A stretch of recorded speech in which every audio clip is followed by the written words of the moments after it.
The Black Channel. The movement is officially mainstream. I'm going to play this directly from Tariq's YouTube channel. Shout out to Tariq. We're going to play this directly from his channel, and then I'm going to explain to you a little bit more about why here. This Black History Month, we're highlighting foundational Black Americans whose ingenuity, innovations, and labor play a critical role in American culture and infrastructure, including Alexander Miles, who invented automatic elevator doors in 1887, and Garrett Morgan, who invented the three-light traffic signal in 1923. And our next guest is working to ensure that foundational Black Americans' contributions are known. Before the modern day toilet, the can, the pot, the throne, the john, whatever you call it, going to the bathroom used to be messy, uncomfortable, it smelled bad, and it could also spread disease. All that began to change because the foundational Black American invented the modern indoor toilet, and his name was Thomas Elkin. Yeah, thank goodness for Thomas Elkin. And that is just one of many videos made by author and creator of Foundational Black American Legacy, Teresa Allman. Sorry, I'm back. I'm here. I'm back, and I'm... Now, there's a reason why I played it from there and did not play it from ABC, because in case you all were unaware, this is what you get when you go there now. What? So, this is what you get when you go there now. Although it's a little late for that, isn't it? It's a little too late for that. So that is not gonna fly, but I did want y'all to see that in case you wanted to know, because the real thing is it being directly from their YouTube channel. So that was the real advent of it. But at this point right now, that's going on. But folks, it's too late for that. I mean, you can go look it up on YouTube. A bunch of folks already shared it already. So you get the point about it here. So that is it. It's too late. Anybody out there who was trying to dispute it, anybody who was trying to debate it, anyone who was wondering about that, y'all know this is a whole lot of silence now. Whole lot of silence. You see, before this, they could pretend they were playing dumb. Remember that? Now we have to talk about it like the old days. Remember back when they used to pretend and play dumb? You remember when that used to occur? Back when they used to play stupid, like they didn't know anything about it. And that's the real point right here, by the way. Folks, the critical part about that, about what you just saw there, the critical part about that is, did you hear the way that they talked about that? Did you hear what they said there? Because that's the part right there that should really jump out at you. They did not say who is the FBA. Now, that's the part right there I want you to understand. This was not a piece about who are FBAs. This was not a piece about what is FBA. This wasn't a piece talking about ABC is here to explain what it is. That is the watershed moment. They didn't do a piece claiming, let me explain to America who or what FBA is and are. That was a given. They're just here to say, hey, we're here to talk about this part of society. Now, that's the part I want everyone here to remember. You see, when they were talking about them other folks, adunts, they were there to explain to you what that was. It was there to explain, well, what is this? Is this something going on? What is this? That's not what they were doing here. Wasn't no explaining, wasn't a big long lecture here about what it is and identifying it. They just went straight into it, which is exactly the point. Right there. So at this point here, people, that's it. It's a done deal. The real thing is they treat you a different way. I spent over 2 decades telling you all that power is not given, power is taken. So you don't ask for power, you assume it. We did not ask them to recognize, we assumed it. And now they are following our lead and assuming it. No explanation necessary. We assume the position and they are now following our lead and assuming it. Now, folks, when you're talking about ABC, you're talking about the Disney Corporation. Largest media company on the planet if you don't count Google. Largest media company on the planet. So this doesn't just show up out of nowhere. This has got to go through editors. This has got to go through producers. You can't just sneak this on TV. That's not the way that works. You don't just sneak this on TV. So for this to occur, just understand everybody knows. Everyone knows. Now, I made the point about this here a few weeks ago when Tucker Carlson, and that was only sideways because it was because of a guest that he was talking to. But when Tucker Carlson acknowledged the foundation, and we're going to get to rolling here in a little bit. Don't worry about it. We're going to get to rolling in a little bit. But when Tucker acknowledged the foundation, you notice it was pretty much in the same vein. Nobody was talking about this is up and coming. It's a fringe group. It's a fringe movement. These outsiders, none of them were talking like that. None of them. This is what it means to assume power. I have to remind you all that when we're coming into the 1950s and 1960s, now you're getting ready to sunset colored. Malcolm X, Afro-American. Here comes Jesse Jackson, African-American. But the point here is us defining ourselves. This isn't something that came from the top down. This is something that came from the bottom up. When you define your own identity, that is taking power. It didn't come from the government. It didn't come from an elected official. It didn't come from a church. It didn't come from a media, not the old dead media.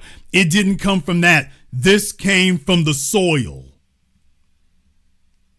This came from the soil. This was something that we took from the soil level. And when they saw everybody got on code, they look for these moments, they look for these signs, they look for these clues. Everybody got on code. Everyone who matters. Now you're going to have a reckoning. What do you do when it is not the government? It's not Nancy Pelosi or Barack Obama who defined this. We didn't ask for their permission. We took this. What do you do now when we are literally reframing all of American history in real time? Not the government, not Google, not AI. FBA, if you will. Damn! Literally reframing all of history in our image and clarifying it. What they are conceding to you now is it's a new day. And folks ain't gonna play dumb about it anymore. So there's a whole bunch of people right now online, on Twitter. I'm telling y'all, just the bootlicking, butt dancing, tether set. I mean, they're pulling out their hair if they still had a hairline to pull it from. Damn! It's pandemonium. First they spent all this time talking about what wasn't gonna happen and they wouldn't be deported and wasn't gonna occur. We saw how quick of a death that died. Then, y'all guys, No one is listening to you niggas. They listen to us. We listen to us. Okay, now it's like, hey, see you on ABC. Now they're trying to figure out exactly what insult they want to throw, and it's just they just catch it like,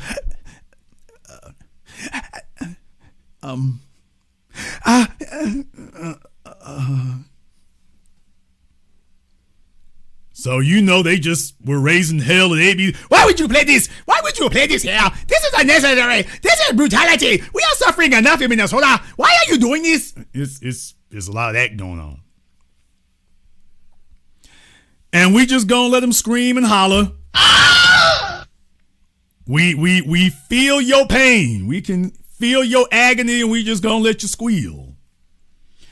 Because it's at moments like this that you realize you lost. If you want to know why they're going to take it all the way personal, because it is at moments like this that there is no questioning and there is no doubting. You lost. You put all your eggs in the basket that you could talk it down and hate it down, and you could troll it down. Remember that was the only weapon they had, was trolling. And remember, we told them since day one, trolling isn't gonna win. Trolling ain't gonna win. In the chat room, Callum or Chris, whatever your name is there, let me go ahead and throw up the Zoom link here. I know I can hear you right now. Oh my God, bro. Oh, hell no, man. Yeah, what did he say? Oh, what are the chances Jason gonna show up early and say you got to call up? Oh, the chances are actually pretty damn good. So calamari Chris, we're gonna fry up a big batch of calamari Chris right now. So calamari Chris is gonna have 2 minutes to be on the Zoom. So we can go ahead and chop this up. You have questions? Oh, I definitely have answers. I absolutely have answers for you. So, absolutely, you are going to be on here tonight, so you can go ahead and talk directly to the source since you had the question to ask. I'm so glad you asked that, and now you'll be able to talk to the source, and you can get the answers on that. So there's the Zoom link here. So calamari Chris, let's go ahead and put your info to the side right quick here. We'll go ahead and give you 2 minutes. We'll go ahead and give you 2 minutes here to get on Zoom for us. And we'll be glad to go ahead. Like I say, y'all, I told you they're going to be yelling and screaming tonight. The agony is getting to them. The agony is agonizing. It wasn't supposed to be like this. This wasn't how it was supposed to be.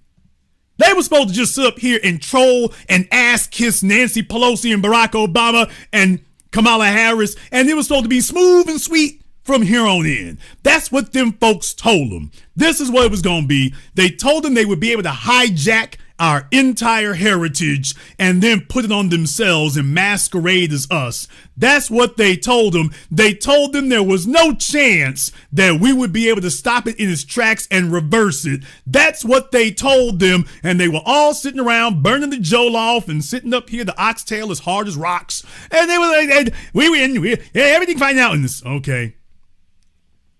Everything is good. Oh, wait a minute. What is that on ABC? Damn them on ABC.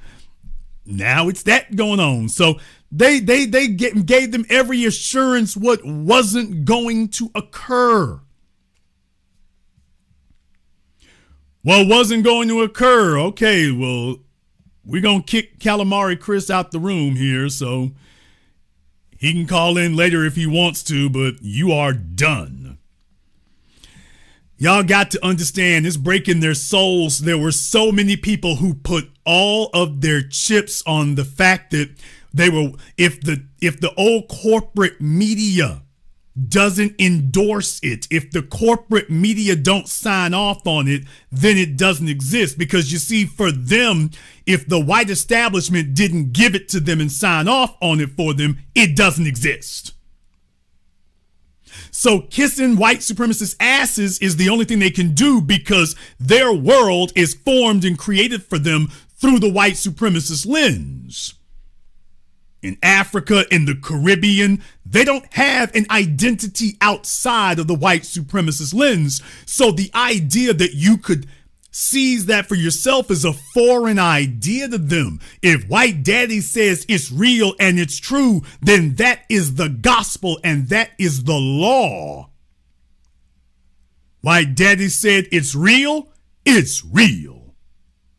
White daddy said this exists and nothing else exists, this exists and nothing else exists. And now they woke up one day and they were just so sure. White daddy will not sign up on you. You will not make it. White daddy says you cannot make it. You cannot make it. And then they looked up one day, you made it. And this, oh, damn. How did you make that? How'd you do that? A whole bunch of folks looking around right now, wondering what the new day is going to bring. They're looking at white daddy and white massa and like, oh, hell, where does this go now? Because you promised us, we jumped out here. We jumped out the window because you assured us that you were in charge and nothing exists if you say it doesn't. And now we looking, hey, it's a whole bunch of folk out there feeling some kind of way about it. Now, some of you in the chat room, you were talking about Shabuzi. For the 3 or 4 people who watch the Grammys. Does anybody even watch that anymore? Well, for the 3 or 4 folk who watch the Grammys, they did have Shabuzi up there and whatnot, and I could explain this to you all. I actually could, but once again, I'm not going to do that. I'm not going to do it because I'm going to have somebody else do it. Ain't that right, Roland? Damn! Yes, indeed. Fair use, Roland. Fair use. Well, Roland had a few words about that. And by the way, to sit there on your own YouTube channel and watch that become an outpost for the foundational movement, watching your YouTube channel become an outpost for the movement. It's, by the way, there's a lot to learn from this, people. There's a lot to learn. Let me go ahead and let y'all hear what he had to say. Fair use, Roland, by the way. Fair use. Shabuzi, he became the first black man to win Best Country Duo Group Performance at the Grammy. And this is what he had to say in winning the award. This is sort of got some folks a little upset and not at all happy with what he had to say. Who are some folks, Roland? Because what he's about to say next, I never heard you have a problem with that. As a matter of fact, you were saying the whole time. So who are the folks who are upset? Because we know it's not Roland. And so let me cue this up. Immigrants built this country, literally. Actually. So this is for them, for all children of immigrants. This is also for those who came to this country in search of better opportunity to be a part of a nation that promised freedom for all and equal opportunity to everyone willing to work for it. Thank you for bringing your culture, your music, your stories, and your traditions here. You give America color. I love y'all so much. Thank you. All right, so that was his statement there. Well, that didn't sit well with a lot of folks on social media with what he had to say, and it stirred up a lot of folk in this space. And so Shabuzi, he heard y'all. He heard what y'all had to say, and he posted this on social media. First and foremost, I want to express my deep gratitude to everyone who has supported and celebrated my journey as an artist. I also want to acknowledge the conversation surrounding my acceptance speech. To be clear, I know and believe that we, black people, have also built this country. My words were never intended to dismiss that truth. I am both a black man and the son of Nigerian immigrants, and in the overwhelming moment of winning my first Grammy, my focus was on honoring the sacrifices my parents made by coming to this country to give me and my siblings opportunities they never had. At the same time, winning this award on the first day of Black History Month and becoming the first black man to win Best Country Duo is Black history. It stands on the foundation is Black history. Well, that wasn't what he said at the Grammys is the issue. He made a distinction between himself and everybody else. He didn't say black at the Grammys. He said immigrants.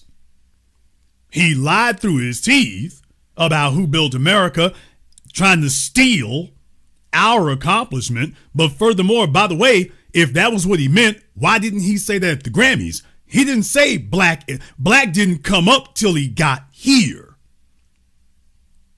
It wasn't black till he got checked by the world. Then it became black. So all this lying, scamming stuff is an issue. Laid by generations of Black people who fought, sacrificed, and succeeded long before me. This moment belongs to all of us. My entire career has been rooted in lifting people up, honoring where we come from, and expanding what's possible. I am proud to be part of this legacy, and I intend to continue doing that work for the rest of my life. Part of that whose legacy is he talking about?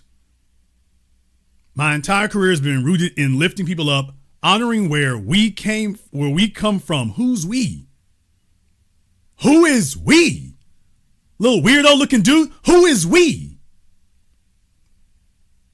I'm proud to be a part of this legacy. What legacy? Who is we and what is we legacy? So still sitting up here talking crazy. With love, Shabuzi. All right, let's get into it. So, Mustafa, I'll start with you. What do you make of this? This is something that has happened a lot when folks say that. Black folks like, hold up, when you talking about who built this country, not forgetting what happened, 250 plus years of American shadow slavery. Go ahead. What are your thoughts? Now, he's going to let Mr. Mustafa Ali, I think his name is, whatever, he's going to let him talk there. And you all know usually I got the roast for it, but this time went different. Yeah, in all fairness, this time went different. No, I mean, I think you laid it out right there. You know, for those of us whose roots run through this country for hundreds and hundreds of years, we understand the sacrifice that we gave, often unwillingly, to actually build this country. We understand our tears, our breath, our bones, our blood that has gone into this. So when you have folks who have recently come to the country, no one wants to take away from the contributions that immigrants have made to the country, but we've got to also talk about the foundation of the individuals who actually helped to build this country. And when you don't do that, there is a disrespect that is there. And that's why, many of folks who are, whether it's FBA or other, folks who want to make sure that folks are very clear about our contribution and not allowing it to be whitewashed and making sure that folks understand. Damn! What? Damn! Damn! Right there on Roland's channel. Y'all know Roland was sitting over there right now. He was chewing on a big greasy neck bone and he heard that. And I mean, he's just gritting his teeth. Y'all know Roland is like, Mustafa, if I was paying you, I'd fire you. Mustafa, if I was paying you, I would fire you. So out of nowhere, old boy said that. Front and center right there on Roland's program. No explanation required because everyone knows the pedigree. So that's what I was telling y'all. Usually things go a little bit of a different way, but this time it's like, okay. I want y'all to say, by the way, looks like Dr. Ali is ready to get on the good foot. So looks like he's ready to get on the good foot now.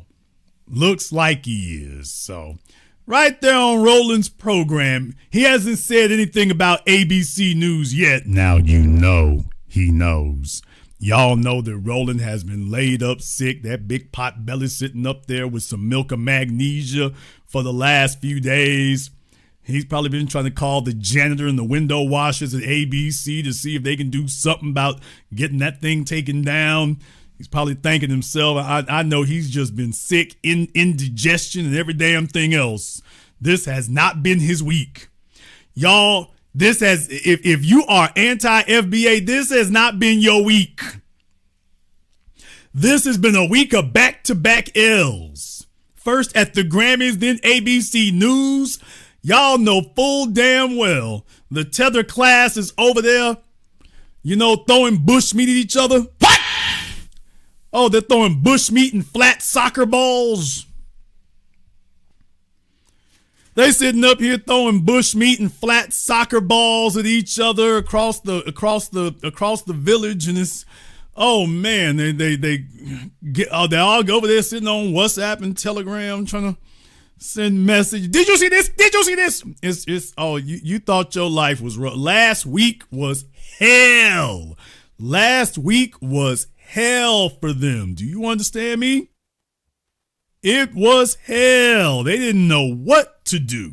So, yeah, that was going on. So they talked to him over here. I'm going to go this next part so y'all can see this, and then we'll go to the next person because I want y'all to hear what they had to say. People including enslaved Africans, descendants of those enslaved, and black people whose unjust low-wage labor sustained the economy in the 1800s and 1900s as immigrants when they say immigrants built this country. Because chattel slavery was for the express purpose of building empire. But our ancestors weren't folks who came here seeking a better life. They arrived in chains, were bred like cattle, and severely violated sexually and otherwise. Their trauma shouldn't be diminished or forgotten, even in efforts toward freedom from ISIS inhumane, violent tactics. We can only get to justice for all when truth is taught, embraced, and spoken. Yeah, I like Dr. King's statement because I think she honors what Shabuzi's intention was, which, if we look at the Grammys holistically, everybody was wearing those ice out pins, right? There was a heavy focus on immigrant and immigrant communities. So I can understand him getting overwhelmed and caught up in the moment, but I do think it's very, very important to understand that not everyone came to this country freely and willingly, right? It's important to honor the fact that some of the persons that built this country were kidnapped persons, right? From the same country that Shabuzi's family was from, but nonetheless kidnapped and didn't have a choice on whether they decided to cross the transatlantic or not. So I think it's important that we honor and revere that. But what I think it leads into a greater conversation, Roland, is there's often this friction between Africans, Caribbeans, and African Americans. And I think oftentimes I wonder why. I wonder why that is, by the way. But then again, I think y'all can already tell the pedigree here. But yeah, ma'am, I wonder why that is. Revere that. But what I think it leads into a greater conversation, Roland, is there's often this friction between Africans, Caribbeans, and African Americans. And I think oftentimes we're just not hearing each other. And as the daughter of Haitian immigrants, I can understand the challenge. Sit your ass down. Okay, so, yeah, in case any of you were wondering,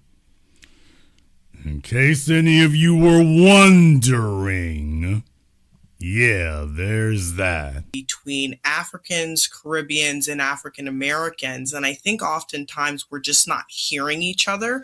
And as the daughter of Haitian immigrants, I can understand the challenges with that, right? The daughter of Haitian immigrants, but then went to Howard University. And I often feel that I'm living in this dichotomy, right, between being Black American and being Haitian American. And didn't she just say she was the daughter of Haitian immigrants? And as the daughter of Haitian immigrants, I can... Okay, she said immigrants, plural. So you're the daughter of Haitian immigrants. What are you talking about? What the hell are you trying to sell? See, this gets down to what the damn problem is. You see, when we go to Haiti, we don't get to say we. That's the difference. To all the folk with their very nice veneers, the issue is when we go to Nigeria, we don't get, nobody in Nigeria lets us say we. That is the root of the problem. When I cranked up this microphone almost 2 decades ago, I told y'all about that then. African immigrants coming over all the way here to Louisiana, and it wasn't a we thing. They were in Louisiana looking for a white man. I mean, they literally looked down their noses at us. And you would not even be here. And let me just say one more thing. You want to know why it is in particular that Shabuti can't sit up here and talk crazy like that? Let me explain something to you, dude. It ain't a flex. It ain't a flex. You need to ease back with all that. That ain't no flex, because let's just keep it real. You're standing on American soil because what y'all did during slavery didn't work out for you the way you thought it would. And deal with it, nigga. Let's just keep that all the way 100 and real.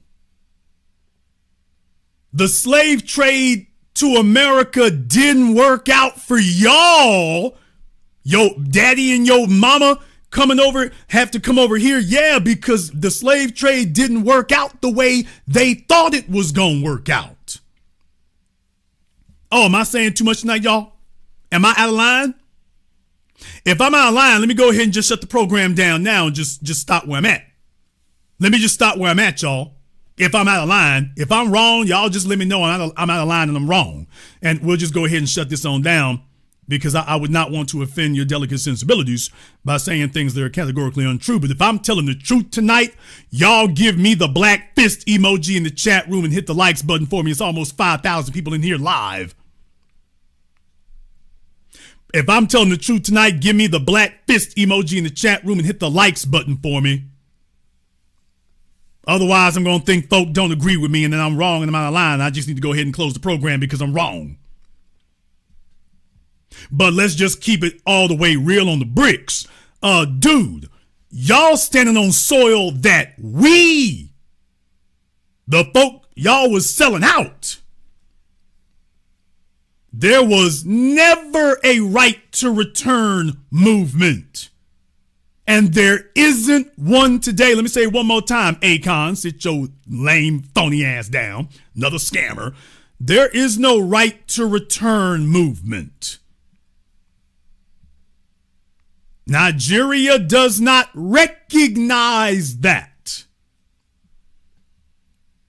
Even for those of us on American soil who might have some DNA that goes directly to Nigeria or family roots that go directly there, incidentally there, no matter how you want to slice it or splice it, they don't recognize you over there. They've never recognized you. And there is no movement nor infrastructure to recognize you now. You're not recognized by the government. You are not recognized by the average citizen. You ain't one of them. And then you got the gall to bring your interloper ass to stand on soil that we had to pacify the white supremacists on. You were working hand in hand with them. We had to stop them and pacify them. And here you come in later. Oh, hey, so great y'all set up this great thing over here, because, back on there in Nigeria, it's kind of rough, man. I mean, we really had to sacrifice to leave. You had to sacrifice to leave. Yeah, we know. Yeah, y'all did a good job over here. Now you talking about, by the way, we built the country. Oh no, we're going to put all of you in your place henceforth and forevermore. Don't you dare talk about what happened in this country, because you weren't part of it. Oh yeah, and one more thing, Shabuti. one more thing, and that extends to the music. What? Immigrants didn't give us nothing musically. The immigrants did not give us anything musically. What you getting a Grammy for, you got from us. The very thing he's getting a Grammy for, by the way, y'all sitting up here and fabricating some immigrant accomplishment. There's nothing you gave. You didn't give work. You didn't give sweat. You didn't give blood. You didn't sacrifice. The very Grammy you get and everything you got came from us, dude. Not your mama, not your daddy. It came from the foundation right here. Your music that you get an award for, that's not immigrant music. So this idea that you're going to walk over here and cosplay as us, you damn right. You got gorilla pimped on. We're going to check all this right at the gate. You are not going to sit here and hijack any of this and make it your accomplishments for something you ain't never built, never made. So you just going to come over here and steal some more. Well, that's how we do back in Nigeria. Well, welcome to the foundational America. You got stopped at the front damn door. Now, let's also be clear. By the way, dude, you just going to go the way of Lil Nas X. What? But before you go there, we sent his ass packing and you going to be right behind him. Oh, no, not at all. The takeover has been canceled.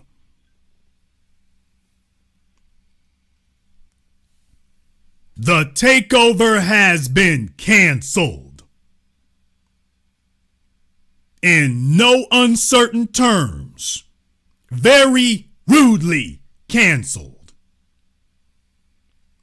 You see, they think that here's the real wake-up call for the damn world.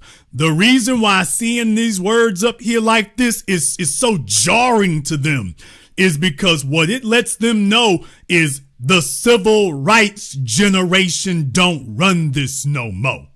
They let y'all sit up here and talk crazy. They let y'all sit up here and act stupid. And maybe there was a different behavior back in the day, but when you all's behavior started getting salty and greasy, they didn't check you. And you all have come away with the idea that them folks still run things. And you can still get away with the bull jive y'all been doing. It's a shock to their systems to see, oh, wait a minute, y'all ain't like them civil rights folk. You damn Skippy, we ain't. It's a new day. Paperwork check, nigga. Paperwork check. So all that mess that y'all got by on back in the day and took advantage of back in the day, lying and cheating and scamming and stealing, and then the damn backstabbing culture. No, we are checking your funky ass to make it clear to you. You had your opportunity for Pan-Africanism. You turned it into a con job and a grift and told us that we can kiss your ass. Forget about it. We don't get to, you all made it very clear decades ago. You made it very clear in the Caribbean. You made it very clear at the Olympics in Jamaica. Y'all made it very clear, Nicki Minaj, you freak. And I don't even mean that in the sexual way. I mean degenerate weirdo. This is your brain and your BBL on drugs. What?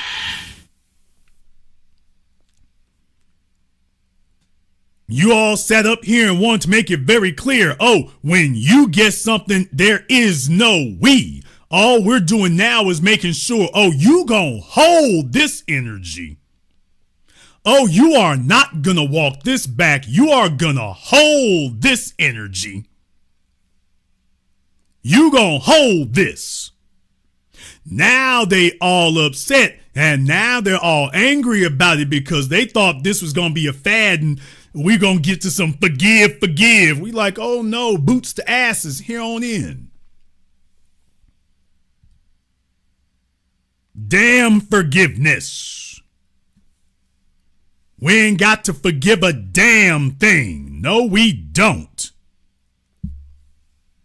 So the civil rights generation would have let y'all slide. We ain't gonna let you slide. We gonna slide on you. And we pulled up and we made it clear and we said, give me that damn Grammy back, fool. You can't have it. You can't hold it. You said immigrant, and that's the end of the sentence. But what you will not do is sit on national television and perpetuate the lie that you built a damn thing here. You just talk for what you know. Hey, we're all the newcomers and we coming up, we trying to come up off of everybody now. Well, you just say that. Don't try to lay claim to a legacy you have no part of. You are not one of us.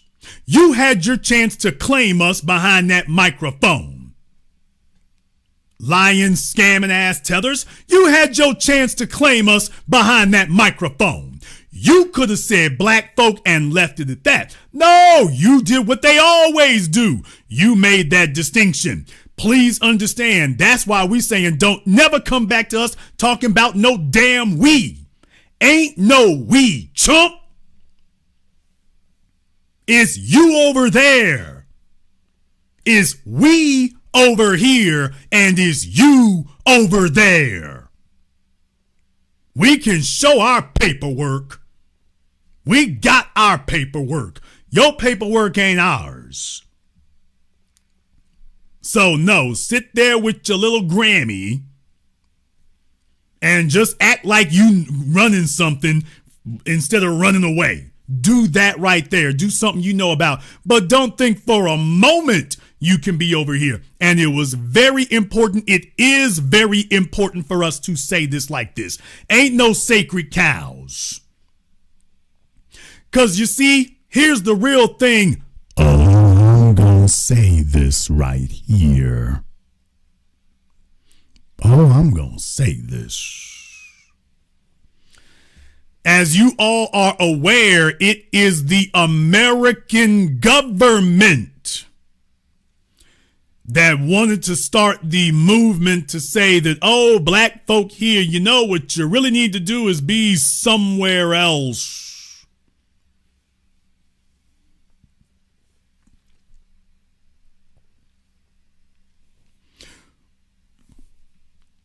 When somebody's trying to pull a scam, somebody trying to pull a fast one, and somebody wants to get away with the crime, what's the first thing they do is tell you, you need to be somewhere else. You need to go on somewhere else.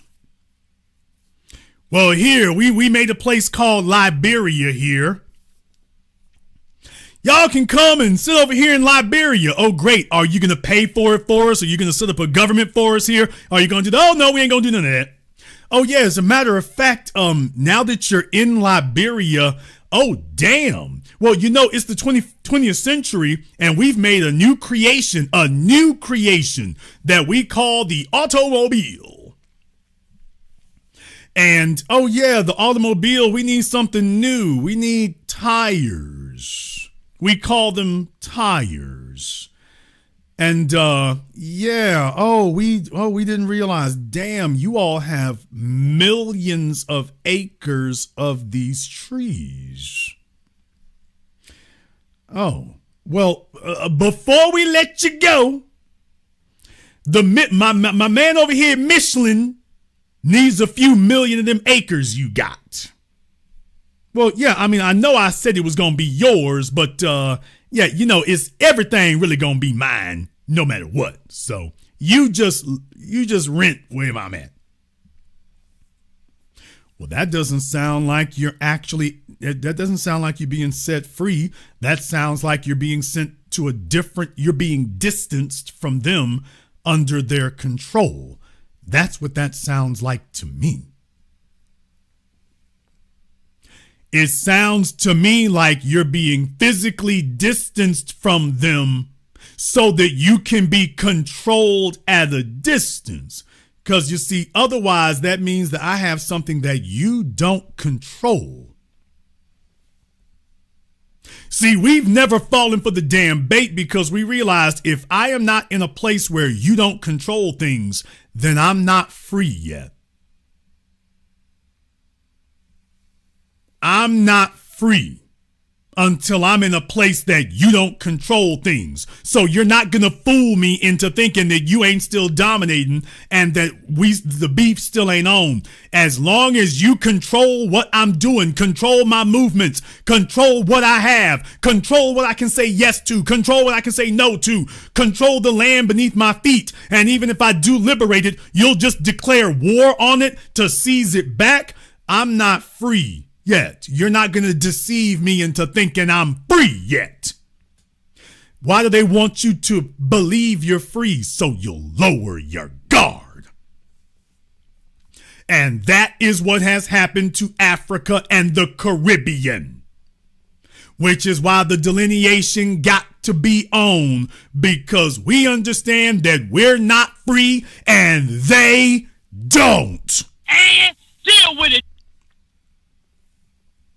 The bottom line is that we understand that we're not free. We understand that we are in a system of white supremacy, and Chabuti and the rest of the butt kissers there don't. They don't understand it. He thought everything was sweet till ICE showed up, so he's got his immigrant solidarity, and then when he got his ass checked, all of a sudden, chameleon into whatever you think is necessary at the place. Dude, you ain't got nothing to give us. You meant what you said the first damn time. We wasn't just checking you, we were checking the record. We don't want anything from you. We are done with the backstabbing culture movement. We done with that. They jump around like leeches looking for a new place to suck blood from. It's like nobody stands on all 10 toes. Nobody stands on that. We checked y'all's paperwork. We checked y'all's weight. None of y'all stand on business. Y'all don't stand on. The only folk who stand on business are the ones who spend time around us. The only folk from Nigeria who stand on business are the ones who spend time around us. You get some fella dressed like a dandy hopping off the damn plane. It's like, okay, he off code as hell. He ain't gonna stand on nothing. And you don't. Hell, Chabuti, I meant the way I said it, Chabuti. Dude, you didn't even stand on immigrant business. Nigga, what? Dude, let me tell you how weak you are. Hey, bruh, you didn't even stand on immigrant business. That's how weak and without a culture you are, and without a code you are. When we pushed up, you didn't even stand on immigrant business. That's how solid your culture is. When you got pressed, you didn't even know what to stand on. You immediately abandoned it and tried to claim whatever you thought would be popular enough to get along. That's a person without a core, dude. We can't fool with you at all. You thought you were jumping out the frying pan onto the floor? No, dude, it's out of the frying pan into the deep fat fryer. You didn't even have the character to stand on Nigerian business. I guess that lets us know what the business is. So just in case anybody thought that he was doing the right thing, by the way, look here, when he got pressed about that, he was supposed to stand on business, and I guess he did.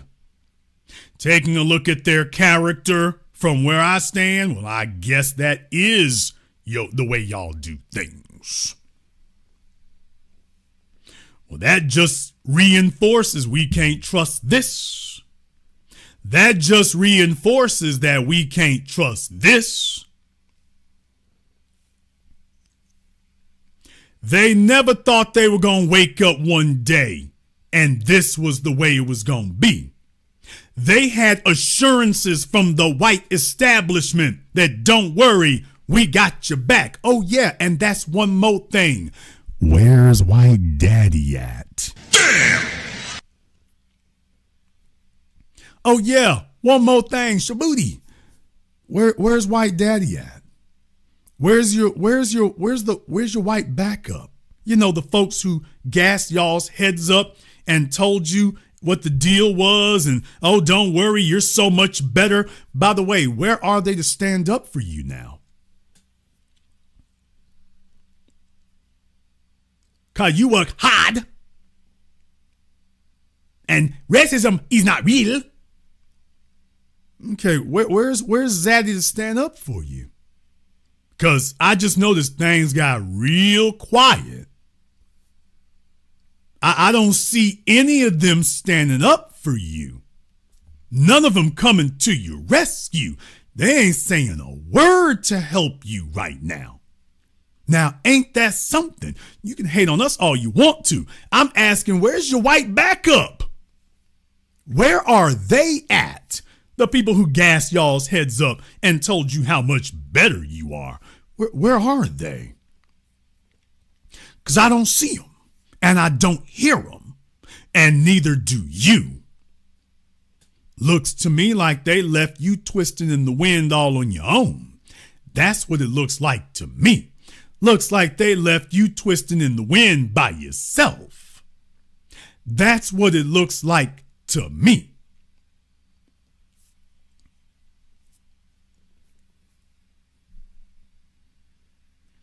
And I'm so glad he's got on that train conductor's hat like the Pullman porters, so you can go ahead and we can load you on up on the tether train.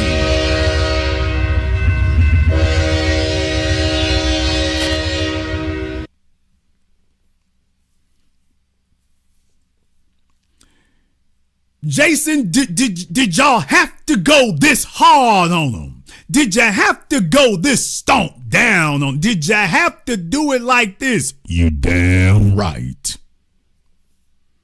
Well, Jason, why? Because it is necessary to make an example out of you. It's the Grammys. All eyes are on you for the few eyes that are left remaining. Surely them FBAs ain't gonna show out tonight. Watch me. It is necessary to make an example out of you, Nikki, and all the others. That's what we're doing now. Why are you doing this? To make an example out of you. And when we do this to you and to enough of the others, y'all gonna stop trying to steal our clout and steal our shine for something that you didn't do anything for. Now you want to act like you put in any effort. You didn't do anything. And you're done stealing from us. So this idea that you're going to steal from us and sneak through and they're going to replay this stuff and we're just going to circulate this around. It's like, no, that got broke down and busted down now, didn't it? And if we make an example of him and a few of the others, and they realize they cannot do this anymore, well, just understand they're going to be like the Somalians up there in Minnesota trying to see if they can get some white camaraderie, and that ain't happening either. And then you're going to start seeing an end to the backstabbing culture. But that does not happen if we don't make some examples out of some people. If we don't make some examples out of them and say, man, damn the stupid stuff, we gonna have to make some enemies and make some examples. If we don't do that, that's why nothing will change. Things are changing now, ain't they? I'm talking about all in 1 week, people. Did y'all know that all happened in 1 week? They thought they could catch their breath from the Grammys, and then here comes the damn news.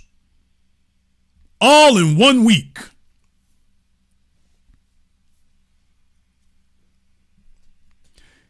And the reason why you're acknowledging it like this is because this is what power feels like. Now, I want to take a moment here to have a bit of a historical narrative on this, because I want y'all to know what's kind of going to come next here. And I even brought a picture to show y'all right here. By the way, this is the part that starts coming next. When you start winning and nobody can deny that you're winning, this right here on your screens, y'all, this is the part that comes next, by the way. Start looking for this right here to happen. There's going to be a whole bunch of folks who was talking crazy before, and they going to try to go underground for a minute and pop back up. FBA, nigga! FBA! Black first, nigga! Black first! Power, wealth, and influence. You got to watch these old niggas. Hey, bro, where you from? You ain't from here. How did you know? How did you tell? There were signs. There's gonna be some Ethiopian chicks now. Oh, it's going to be some Ethiopian chicks trying to clean up that paperwork and hide it.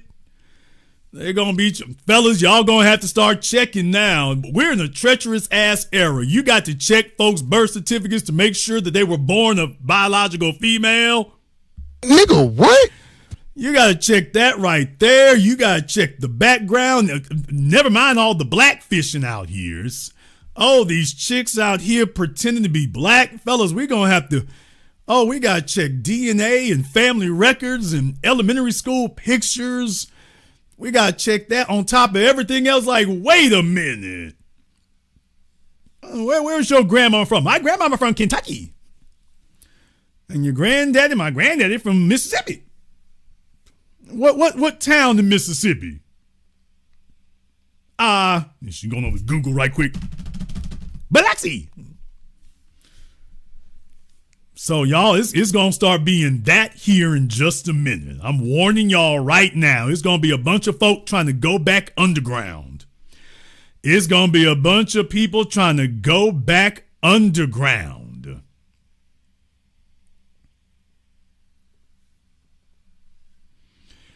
So folks, start checking the paperwork, start asking some thorough questions, because when they realize the jig is up, it's going to be folks trying to see if they can get over on you, and they're going to try to be going back underground.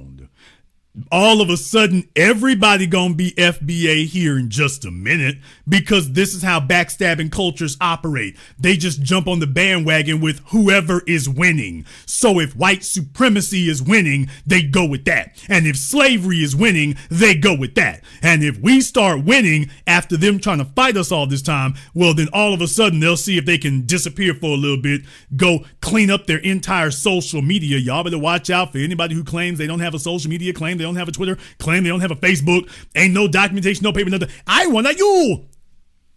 Folks, no, if they ain't got no paperwork, they ain't proven. If they cannot prove it, don't take it, because I'm telling you right now, it's about to be a lot of that. We already saw the bleeding around the edges, but now that they see, at this point right now, everyone can tell it's a fait accompli. It's just a matter of time now. We've already passed that 10% that determines whether or not something's going to become a majority and become prevalent. We've already crossed that. We crossed that years ago. Now that they can all see, they're basically, it's basically a done deal. It's basically inevitable. It's inevitable. Now you're going to start seeing folks, I've been with you here the whole time. I've been with you the whole time. There's going to be a bunch of Kenyan chicks who are sitting up here chasing Zaddy on Tinder, chasing Zaddy on OnlyFans. Then they're going to try to hop back with some of y'all fellas over here. Oh, I love my FBA brothers. It's about to be a lot of I love my FBA brothers now. It's going to be that. They didn't love you back when they thought Zaddy was an option. They didn't love you then, but yeah, when it looked like that door closing. when it looks like that door is closing and all, I love my FBA brothers. This is about to be a whole bunch of that. So I need you all to keep your eyes and your ears open for the foolery. Because these folks are just feckless, shameless clout chasers. So if they think you're winning, then all of a sudden they gonna be, oh, we winning. We? What you mean? Who is we? Let me see that paperwork right quick. Who is we?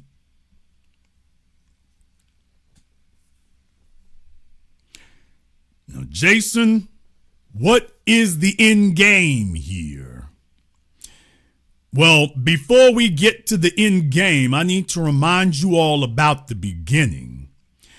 Because I want us to take this as a moment of inventory, because it is necessary for us to remember how you got here. If you don't know the reason for knowing your past is knowing your past tells you how you got here. Once you realize exactly how you got here, now you know how to stay here.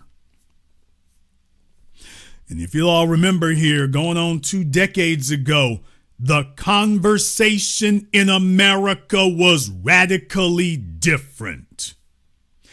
The old bastards of the civil rights generation were riding off into the sunset, raping and stealing and pillaging the resources, didn't give a damn about nothing, and they left black society for dead. And they were certainly hoping that that's what it would be. So that they'd never be accountable for anything. They certainly hoped it would never happen in their lifetimes. And 2 decades ago, it's been a long haul here, people. You had a whole bunch of folk mocking us, making names about us, insulting us, condemning us, claiming that we didn't have a chance. All y'all old pro-black folk, you pro-blacks, all that pro-black stuff. All that pro-black stuff. Y'all remember that? Give me the radio emoji if y'all remember back when they were sitting up here mocking us, talking all y'all pro-blacks with that pro-black stuff. Give me the radio emoji if you go back to them days. For those of you who go back to the days, y'all remember when that's what they were saying about us back then. Give me the radio emoji if you go all the way back. When they were saying that as an insult and as a negative. Do you remember that? You remember that? And I know a lot of y'all had difficulty holding on. We were in the middle of a societal change. And while individuals like myself were not afraid to take the arrows and to lead onto it, a lot of folks were. A lot of people got real queasy back when I used to say, you can't trust these old niggas. See, back in the day, that made folk real squeamish. They were real queasy when I used to say it back then. Because that was new. They weren't ready to let go of their old programming. They were still thinking that the old folks gonna be here forever and run things, and everything they screwed you out of, oh well, that's just your fate. So when I was talking about like this 2 decades ago, this was new, man. This was new. They weren't ready for this. This was new. And a whole bunch of folks have fallen by the wayside in the meantime. You had a bunch of folks who jumped off the train. Folks, the train never stopped moving. We had a whole bunch of folk who got cut from the team, knocked off the train, and you know what? We are better for it. You see, when I gave you all the phrase, thin the herd, I've been talking about that now going on decades, that it do not be afraid of the people who fall off. You don't become strong by bringing a whole bunch of folk in here no matter what. You become strong by weeding out the unfit and winnowing it down and filtering it down to your best and brightest. That's how you become strong. With a hard core of highly disciplined, highly capable people. That's what you need. And then the masses will follow you.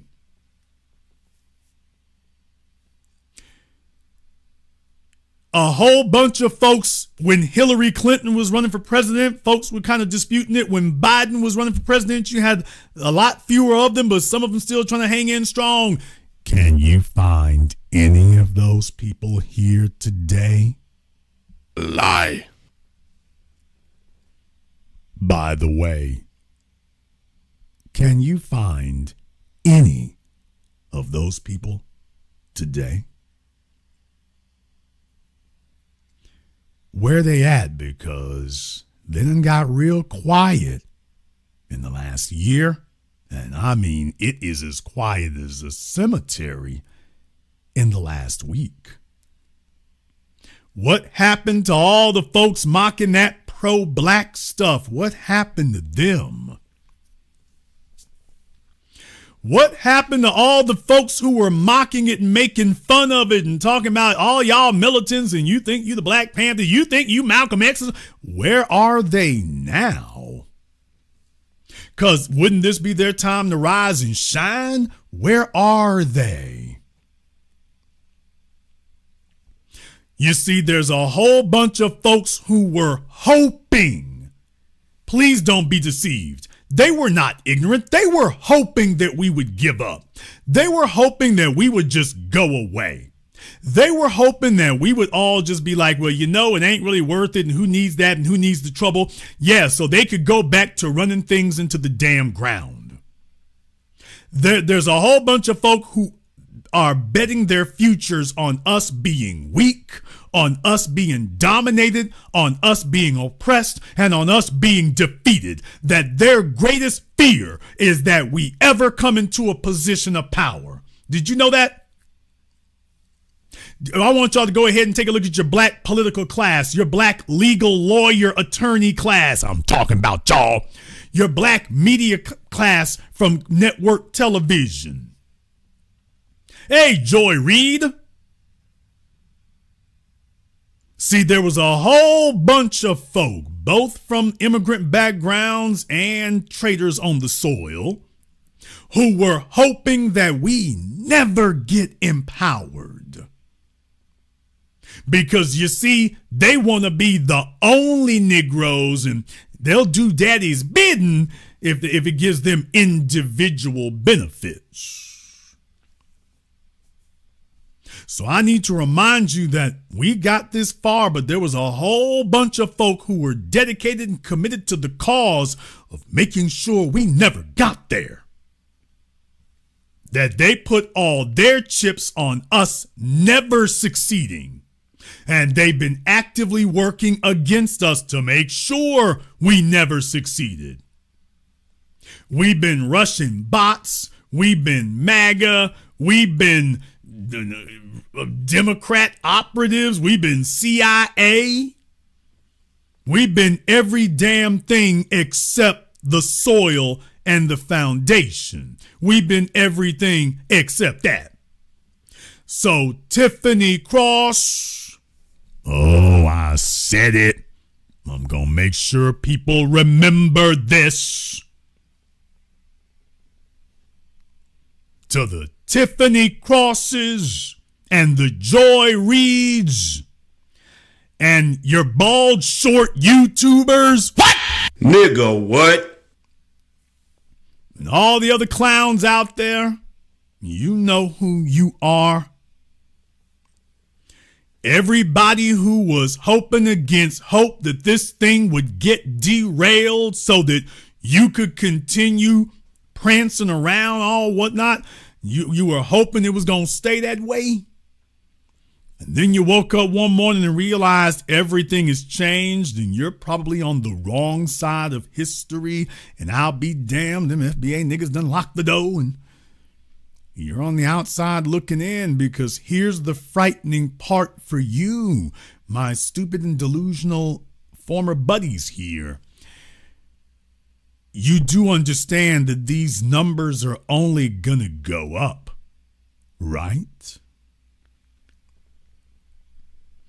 You do understand that these numbers are not gonna go down like that. You do understand that Our numbers have been growing. This is the result of a movement that has continued, and our numbers will continue to grow. So if you think you lonely now, if you think that things are bad now,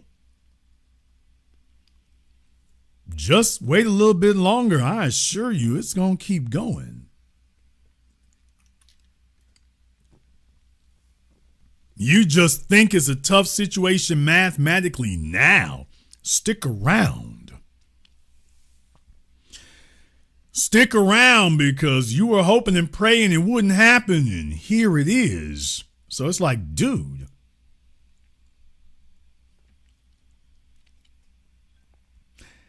What I want to do now is, from the new black media, I want to give a shout out to all of you. Because please understand, this is the result of an unrelenting, unceasing, uncompromising campaign. The world thought that after the murder of Trayvon Martin that we would be upset for a minute, we would ventilate and then go home. That's what the civil rights generation did. They would vent about it, take to the streets, and then they would go home. They did not want to accept that this was a change. They thought we were going to go home, and what they realize now is, oh no, we ain't never left the streets. We took to the streets and we have never gotten out of them. Now, that was what they didn't count on. Now, Roland Martin wasn't in the streets. So, you see, you got to understand, he's been working for the bad guys, and that's why he was real soft-spoken during that piece he was talking about there. He didn't have any non-FBA energy or smoke whatsoever. In the chat room, Mark Robertson needs to give us a call on Zoom. Mark Robertson needs to be on Zoom. You got 2 minutes to be on Zoom, Mark Robertson. So very glad you asked that. You got 2 minutes to be on Zoom. Y'all got to understand, a lot of these folk out here who used to have some of this flagrant, disrespectful energy, he didn't have no smoke. None whatsoever. And I've been trying to make sure you all, because I know some folks get wobbly sometimes and they get to weaving sometimes and they start wavering sometimes and folks start asking, Jason, are we there yet? No, we're not there yet. Jason, are we getting close to it yet? We'll just keep walking here, brother. So, Jason, we've been walking for so long and we have to outlast them. So I've been giving you all the clues along the way because I let you know, if you are waiting for the old corporate media to ever admit surrender and to ever proclaim that we've won, baby, that ain't never gonna happen. We have to be able to identify on our own when we're winning, and it can't just be wishful thinking. We have to identify actual, real, confirmable proof that we are winning. And I spent years telling y'all, hey, we're winning. Take a look. Don't listen to me. Listen to our enemies. Listen to Roland Martin. Listen to Bakari Sellers. Listen to Kamala Harris. Listen to Barack Obama. Listen to Steve Harvey. Listen to Tucker Carlson. Damn! I didn't tell you all to listen to me. Jason might be lying to you. Jason might be exaggerating. Jason might be exaggerating. After all, he sells a documentary film once every 6 or 7 years. So, of course, you're raking in millions when you do something every 6 or 7 years. Or at least that's what they tell me. So you gotta understand here, man. It's rough on them. It's rough on them. So I've been trying to give you all the clues. I've showed you the programs. I showed you how their language changed. I showed you where the publications were saying, hey, there's something happening in black society. There's something happening. And then these last couple of elections, I showed y'all they are finally admitting it in the white media, that this is a deterioration that started during Barack Obama's presidency, particularly his second term. That you saw the numbers start to fall then. And they've been trying to pretend the whole time that wasn't happening. That wasn't happening. Y'all just lying. That didn't happen. Black folk love these people over here. And I said, no, the civil rights generation still kisses your ass, but the future doesn't. And sure enough, step by step, inch by inch, year by year, they're having to freely concede. Not we're losing black people, you've lost them. So you can't lie and fake about it anymore. Well, you see, Fox News can't do a victory lap either, because we are neither Democrats nor Republicans. We are neither conservatives nor liberal. We are the foundation. And we have a specific set of agenda and demands. And so I would like to proudly announce to all of you, all of my FBA brothers and sisters from all around the world. I once said something about other groups. I once said something about them. I said that when you talk to Asians, what is their issue? When you talk to Latinos, what is their issue? When you talk to Jewish people, what is their issue? When you talk to LGBT, what is their issue? And when you talk to black society, well, you got 40 million black folk, and thus you get 40 million different agendas. What is their agenda with all these other folk? You know what their agenda is. Well, brothers and sisters, I would like to announce to you all tonight, when you say foundational black Americans, when you talk about the freedmen, the descendants of the American slaves, when you speak about us, what is our agenda? Black empowerment, tangibles, economic empowerment, reparations across the board. Everybody knows what it is. You know how you know? Because they know what it isn't. Nobody is coming to us about damn me scholarships. No one's coming to us talking about free education. We ain't trying to hear any of that. Everyone understands what the agenda is. Either cut the check or cut out. When they say who we are, they know what we want. That is what goes part and parcel with your identity. They are now conceding they know what we want. They know what everybody else's agenda is, and now they know what ours is. Now when they show up, they're trying to figure out how do we address that without actually doing nothing about it. But brothers and sisters, you know what the Latinos' agenda is. You know what the Asians' agenda is. You know what the Jewish agenda is. You know what the Arab agenda is. You know what the Chinese agenda is. And now they know what our agenda is. Now everybody knows. At this point here, they're just going to be grappling about, well, damn, what the hell do we do with it? What do we do with it?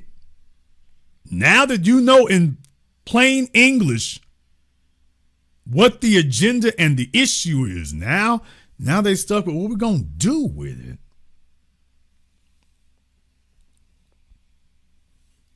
How are we going to deal with the new reality in front of us?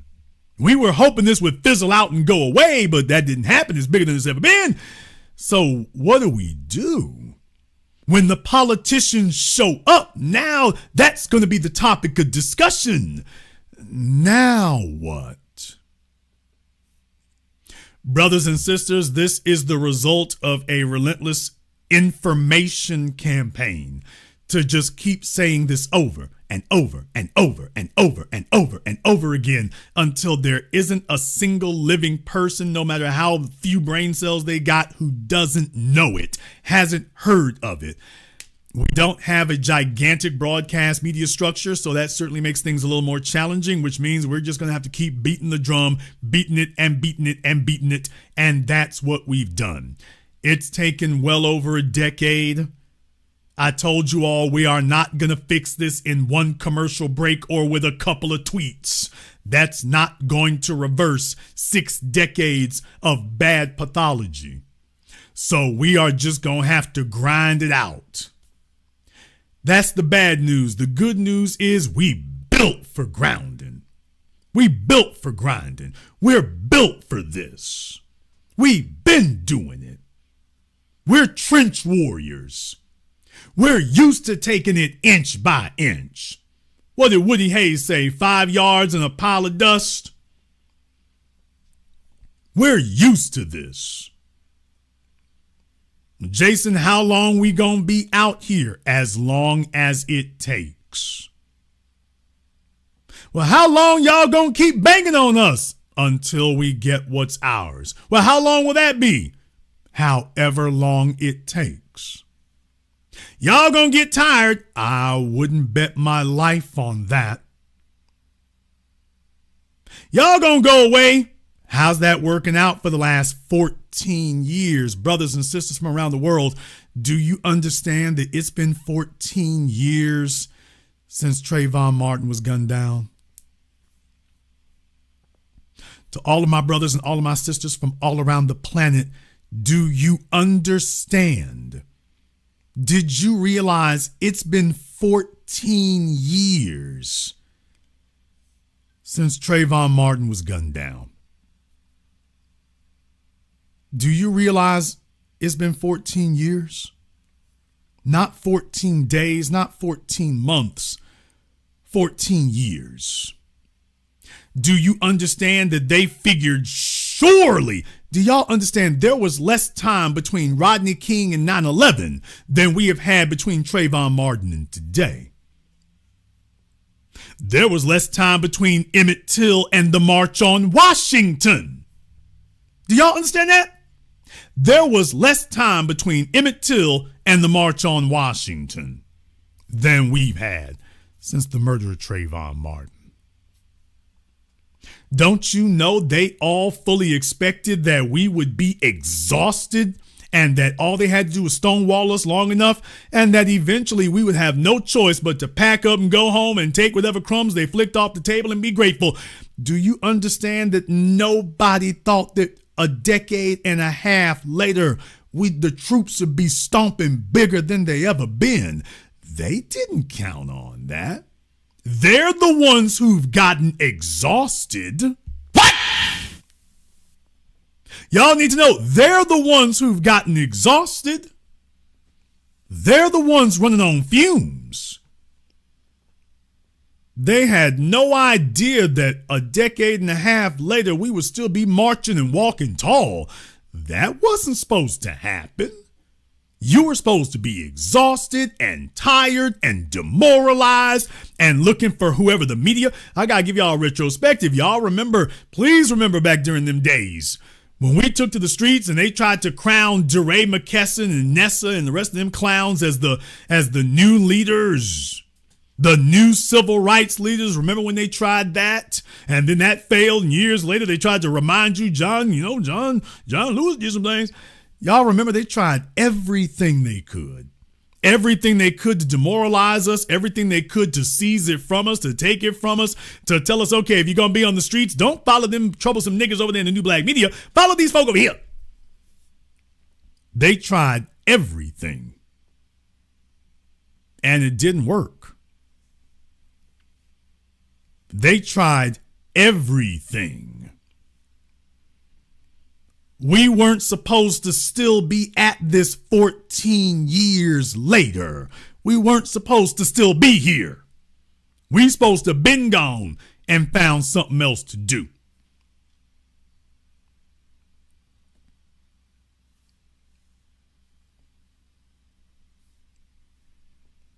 Shout out Darren Seals. We lost soldiers along the way, but that's what it means to be at war. And we have treated it like that. That's why they can't outlast us. We ain't just saying the talk, we're treating it like that. We done buried so many of them.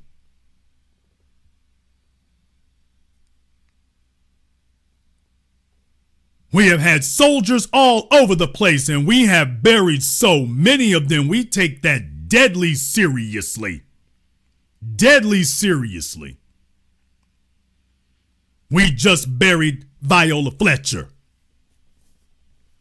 We just buried Viola Fletcher, folk who've been waiting a century for justice. If that woman could keep marching for a century, you think we gonna take a rest break for after 14 years? 14 years? Dude, we barely awake. We barely done shook off the grogginess. That woman could march for more than a century? And you still didn't do right by her. Don't you understand? All that does is supercharge us. I'm trying to see if I can outdo Mother Fletcher now. I'm like, okay, I saw what she did. I'm proud of her. Let me see if I can outdo that. Those are the people we look to. And if she could keep it marching for a century, how do we as her children not honor her? It's only been 14 years. She did it for a century. We ain't even put in no real time yet, y'all. Please understand, we ain't even put in no real time yet. 14 years, that's a drop in the bucket. We ain't even put no time in yet. We got to earn our stripes. We got to earn our stripes. We ain't really put any serious time into this yet. We're going to have to work a little longer before we can get our stripes, y'all. So for the folk who thought we were going to go away, nope. We're going to be right here. And for the people who questioned if we were effective and if we were actually changing anything, I've spent the better part of the last decade letting y'all know the little signs along the way to let you know, hey, y'all, things are moving. I know it looks glacial, but things are moving. Things are moving. I know it seems glacial, but things are moving. Shout out Black Voltron.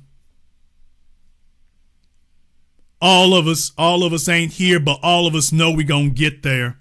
You see, it's very easy for you to play Dr. King, that young black man who sat there and said with a majesty and an understanding beyond his years, when he said, I don't have a martyr complex.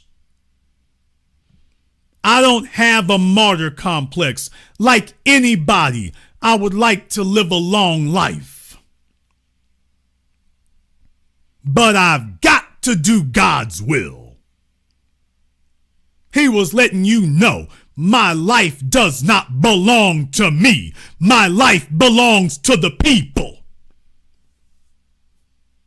They're not used to that. You see, they're used to a bunch of suck-up ass sellouts who are easily bought off. They don't have any character. They don't have any core. They're used to that. They're not used to folk who really do mean, my life does not belong to me. My life belongs to the people. My life belongs to the people. They're not used to folk having that solid of a code and that solid of a character. They're not accustomed to that. They figured a pair of tennis shoes and a cell phone and some slutty broad on Instagram was going to be enough to break things. It's like, no, they looked out the window. They're still out there. They're still out there. Damn. They ain't taking a break? No, not really. Well, holidays are coming up. Man, should I tell him or should somebody else tell him? Damn! Hey, y'all, even on holidays,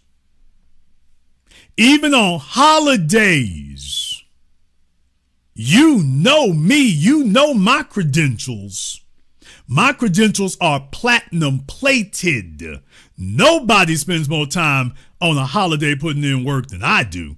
So even on holidays, the white supremacists are sitting at home. They'll check into YouTube real quick. Damn, he there too? He there now? It's Chris. What is wrong with these people? It's Christmas. Doesn't he have anybody to go buy presents for? Sir, what is it? Thanksgiving, Christmas, New Year's, Dr. King, 4th of July. You want to get fired? No, sir, I just wanted to let you know, just don't get your hopes up. You might just want to go home because, yeah, they're going to be here. Yeah, folks, even on holidays, white supremacy does not take a holiday, and neither do we. They didn't think we were built like this. People, they did not imagine we were built like this. Because let me be very, very clear. It would be different if I was here on them holidays by myself. But I'm not. Them holidays come around and it's thousands of you in here, right here with me. I'm like, do you understand something? This is a solid group of people. It ain't just one person. It's not just one guy. This is a solid group of folk by the thousands. And they could have it easy, and they're choosing the harder way. They could just sit there and, quote, take the holiday off, and they're deliberately choosing to take the harder road. Yeah, they gave us a day off. You can't give me nothing on account of the fact that, number one, I'm not free, and number two, we at war. You can't give me a day off. You ain't got nothing to give me. I'm here to take what's mine. And we at war. You can't give me no day off from the war. You can't. Well, we'll take off today and get back to it tomorrow. No, let me stay on your damn neck all day. Let me just stay here. Let me yank one of these damn turkey drumsticks off of here and bust your ass upside your white supremacist head with it. It's like, dude, are you serious? You're going to hit me with a drumstick? It's all I got right here. Having that knife over there right quick. I'm going to hit you with this till I can get my hands on that knife over there.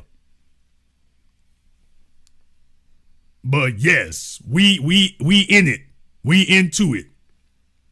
I'm throwing cranberry sauce, cranberry cans.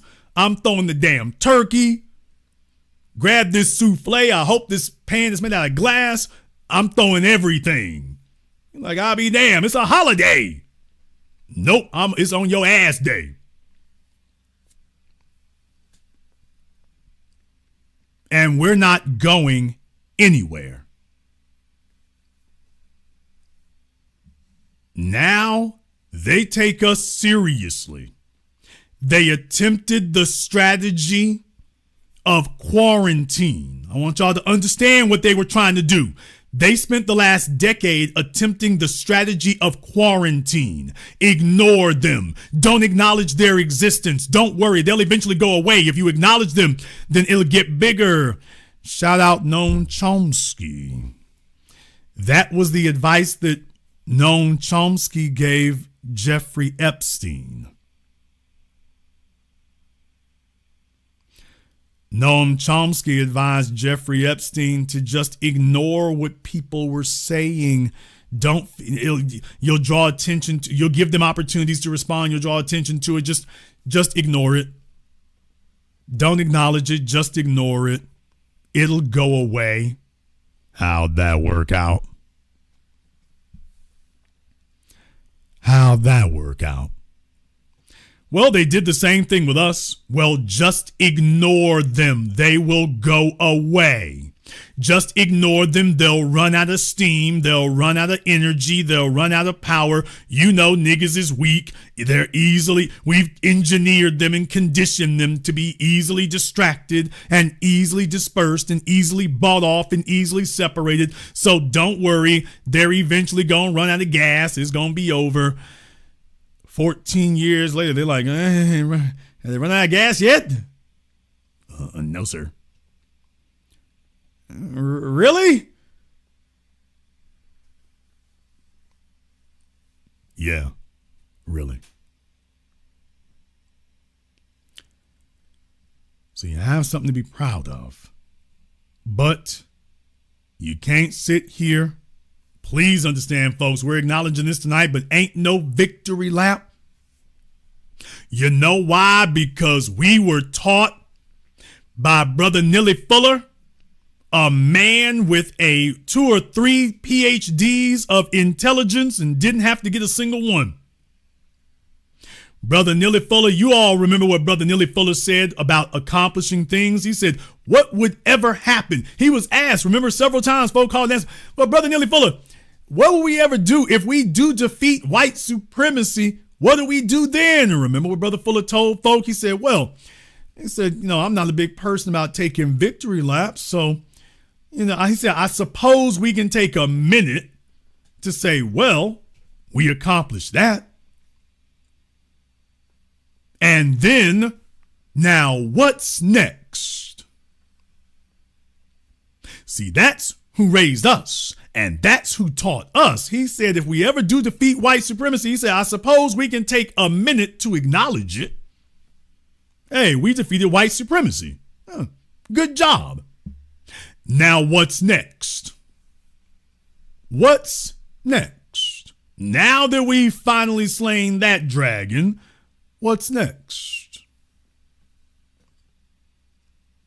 Oh, so you mean to tell me that what he was teaching us is that those people do not define our existence. They are an obstacle to be removed, a monumental one to be sure, but an obstacle to be removed. And yet he taught us that they don't define our existence. Oh. So in other words, we got even more to look forward to. So I'm not worried about that.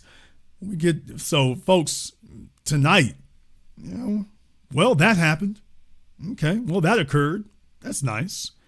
Now, what's next? I'll tell you all what is next. Now that the corporate media, I said this before, but I'm reminding you all again, you know where I'm going. Now that the corporate media has officially acknowledged us and is no longer pretending that they can either quarantine or inoculate against us, now that they are acknowledging the foundation, the next step is for the government and legislation that acknowledges the foundation. That's what comes next. You get the media to acknowledge us. You get academia to acknowledge us. You got the internet acknowledging us. Google acknowledges us.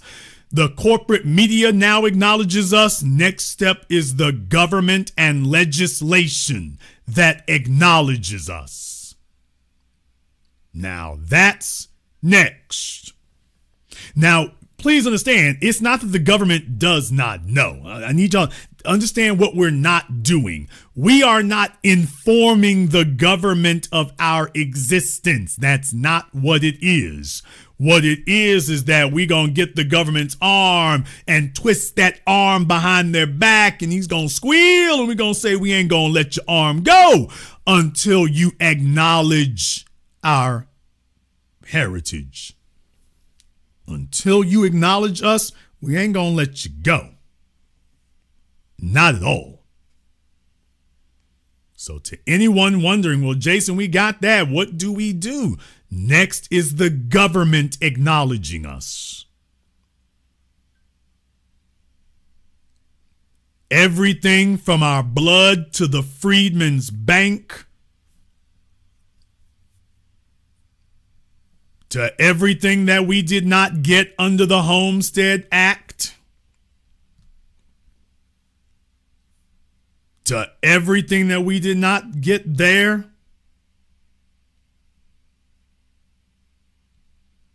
there's a whole bunch of things.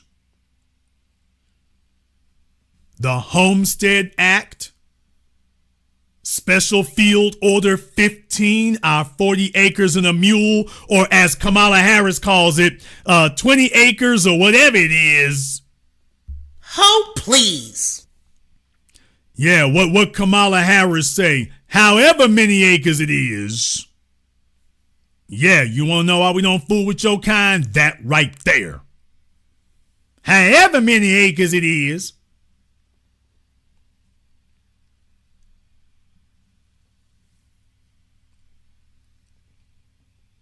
We got a whole bunch of things here, and once you acknowledge our lineage, all these things come into play.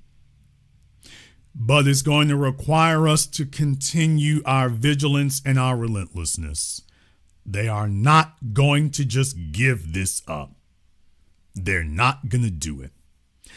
So for all the folks who said, what do y'all think y'all gonna get? You think this doing y'all any good?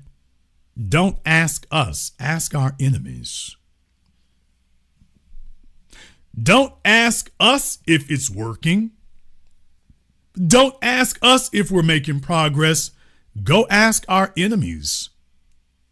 Ask them if we're making progress. Don't ask me. Ask them and see what they tell you.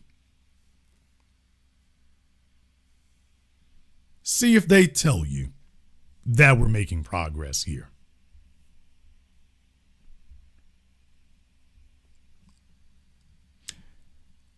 However, you might disagree. There's a chance that you do. In which case, I've gone ahead and pinned the Zoom to the top of the chat room there. So you are more than welcome to weigh in with us here. You're more than welcome to do that. And you can be a part of the program here tonight. I know I've covered a lot of ground, but I think it was necessary to do so. I feel it was necessary to do so. I don't like to talk about feels, but I feel it was necessary to do so because I wanted to have an opportunity to address this in full and put it in its proper historical context by connecting all the dots of the very long journey that has been here. And this is yet another step along the way. We are not by any means at our destination, but it's important to acknowledge the milestones along the way so that you understand the progress that you've made and that you don't sell that short. And we'll stop for a minute to acknowledge it before moving on to the next thing. Just for a minute, we'll acknowledge it, and then we moving on to the next thing. See, we're not stopping to dance and go to the turn up. That's not what we're doing. We are the turn up. We are the turn up. I want to acknowledge everyone who has contributed to support tonight's program on PayPal, Super Chat, Venmo. Shout out to Nancy King. TBA, in your voice, this is good. FBA, cut the check, tangibles. Thank you very much for your support tonight, sister. We appreciate that. Shout out to Snatch Dam for sending out some memberships as well. I appreciate that. The Code Leads. Code Leads been with us for a minute here. The Code Leads been here for a minute. That's because that name means everything. There is no man who is the leader. You can't knock off the leader because the code is the leader, which is a whole new concept for them, that the code is the leader, not a man. So you see, you can't discredit it. The FBI can't drop no documents. You can't kill it. There is no leader. The code is the leader. Shout out to Josiah Starr. Reparations is a blood debt. Cut the check, FBA all day. We now control the debate within our community, and that's exactly what it's going to be. Shout out to Mr. Richburg. You've been with us faithfully, brother. We appreciate that here as well. Mr. Ennis, thank you very much for your support here. Also, Mark B, Najee, and everybody else out there that's contributed for tonight's program. Melvina, Shonda, thank you very much here. We're going to take a very brief commercial, non-commercial break. We're going to take a very brief commercial, non-commercial break here. When we do, we'll come back with your calls and more. This is the Black Channel. Be the teacher, knowledge on the block. Got the kids learning, minds open like a lock. Books and skills from the east to the west. Bringing education, yeah, we're simply the best. Classes on fire, brains burning with desire. Innovation driving like a tire through the mire. Math, science, history, we got the whole range. Kids hitting new heights, teachers making a change. Used to be the teacher, stacking up the grades. Future bright shining, no need for no shades. Got the youth thriving, moving up the ladder. Smart and sharp, brains growing fatter. Lessons so lit, yeah, they stay in a blaze. Every mind sharp like a sword in the haze. Mr. B in the house breaking knowledge chains. Education kingpin, we ripping the games. Used to be the teacher.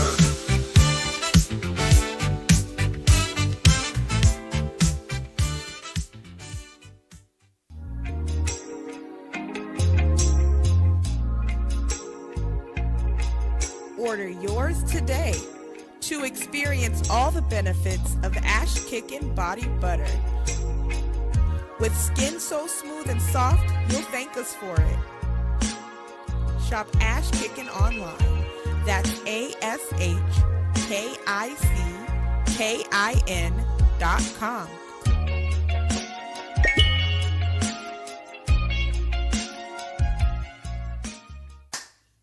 Hi, this is Brenda Starr, creator of Poetry with a Purpose and author of the book Pressed But Not Crushed. Pressed But Not Crushed is an anthology of political poems that address current and historical issues in American descendants of slave population and African American population.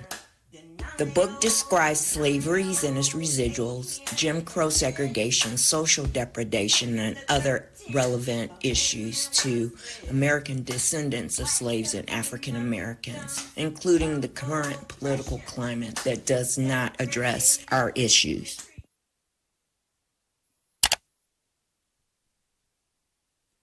This is the Black Channel. I am your host, your brother, your humble servant, the Black Authority. Very glad to be with you all here this evening. And the lines are open on Zoom. You are more than welcome to give us a call. If you've been instructed by my mods to call in, that is not a request, that is a requirement. And we'll be very glad to speak with you here because this is what we cut our teeth at, folks.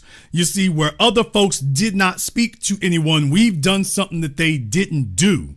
Roland Martin doesn't speak to people. ABC doesn't speak to people. They're not in touch with the soil, so they didn't know what was going on at the grassroots level. We've been in touch with it the whole time. That's the difference. That right there is the difference. Let's go ahead and jump over here on Zoom right quick. Let's see if we can get Huey up here on Zoom. All right, Huey, what's on your mind? Huey, you're on. Oh, can you hear me, bro? Yes, sir. We hear you. You're on, brother. All right, cool. Need to speak up louder. All right, I want to say, hey, wonderful broadcast as always, brother.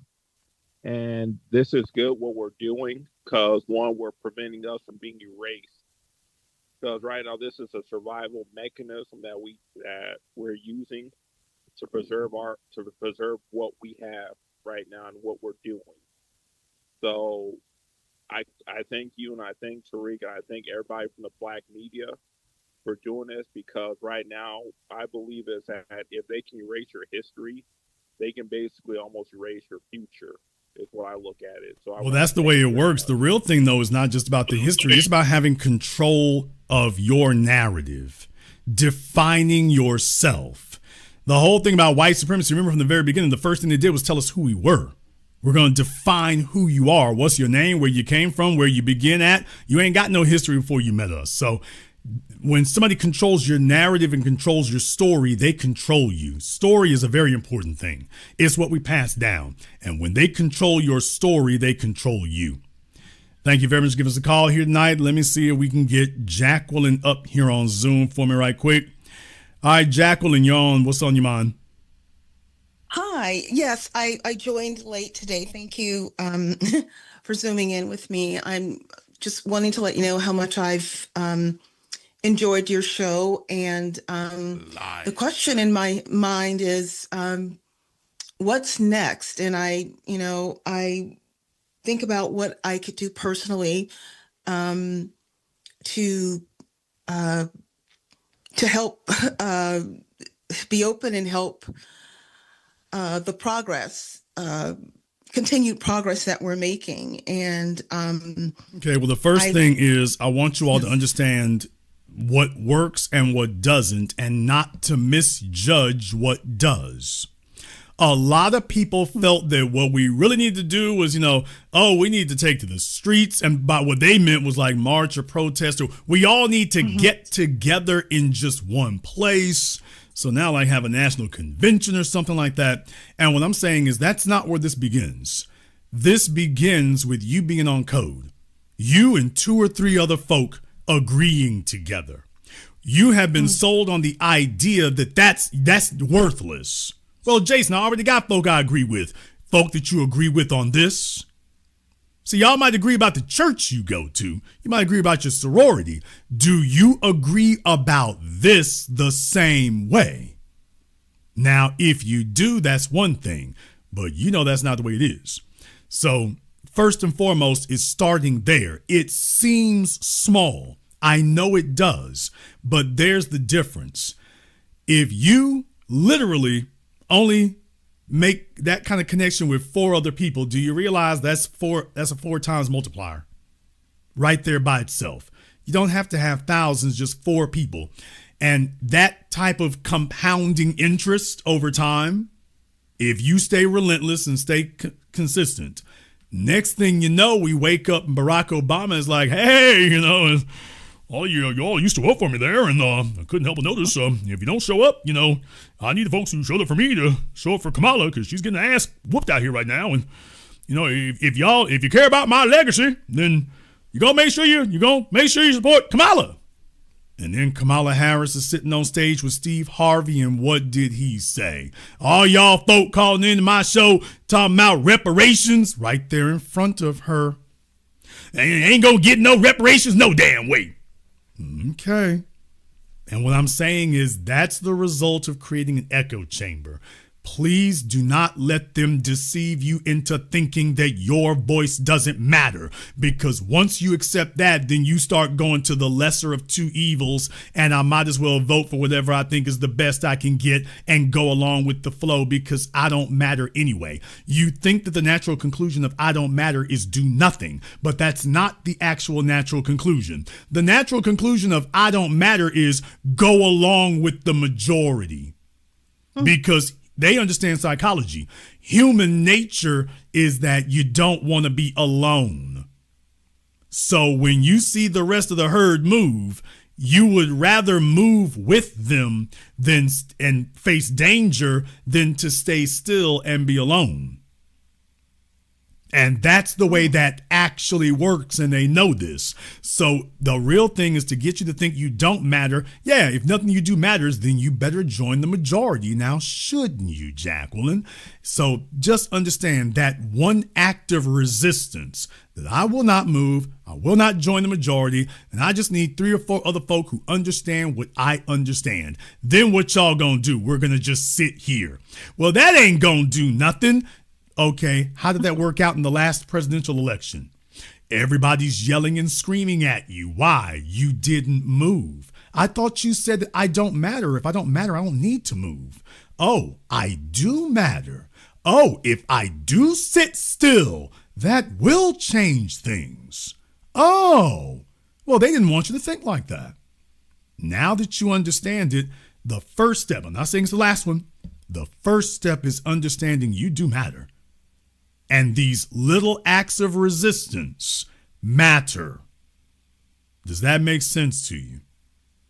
It makes sense to me, but the challenge is because we're not a monolith, finding those people who think like-minded would probably be a challenge. Here's the next thing. The next thing is Dave Chappelle is right. Twitter is not a real place.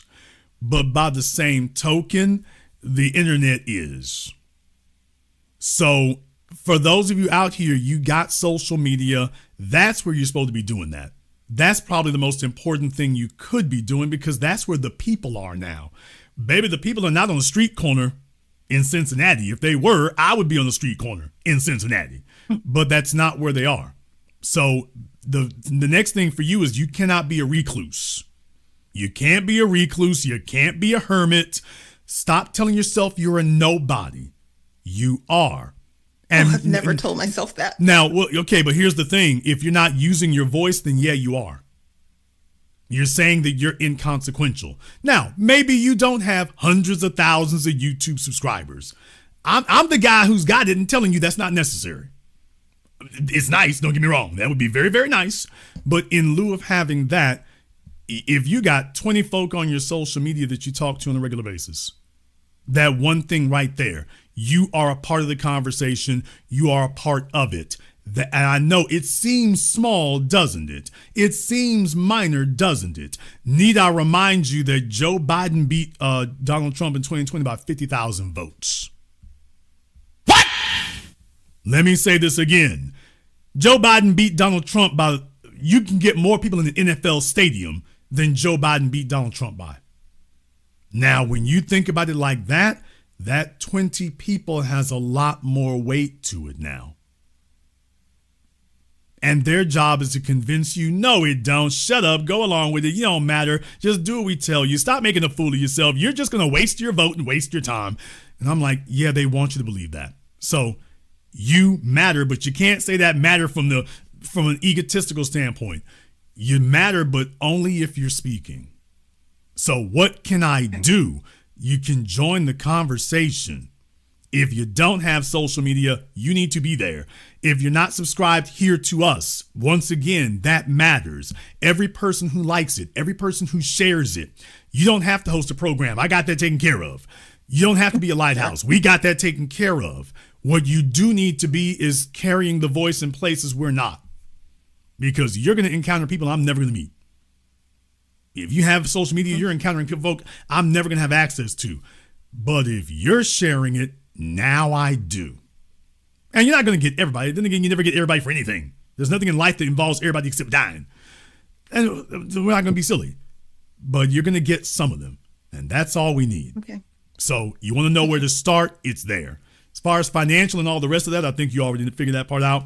But yes, like I say, that's where you start. You have a voice. Use it. You don't have to sit up and put up booty pictures. You're not required to do that. You don't have to sit up here and become an Instagram model. You're not required to do that. What can you do? You can speak. You can speak. You can share it.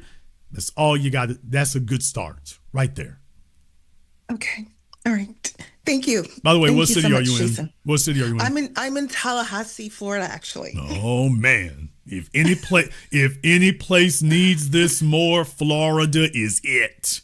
With Ron DeSatan, yeah, if any place needs this more, Florida is it. Because off code is Florida's middle name. So I can see why you have angst about it. Florida's middle name is off code. So yeah, that's a big start. Yes, ma'am. Okay. Thank you very much for giving us a call tonight.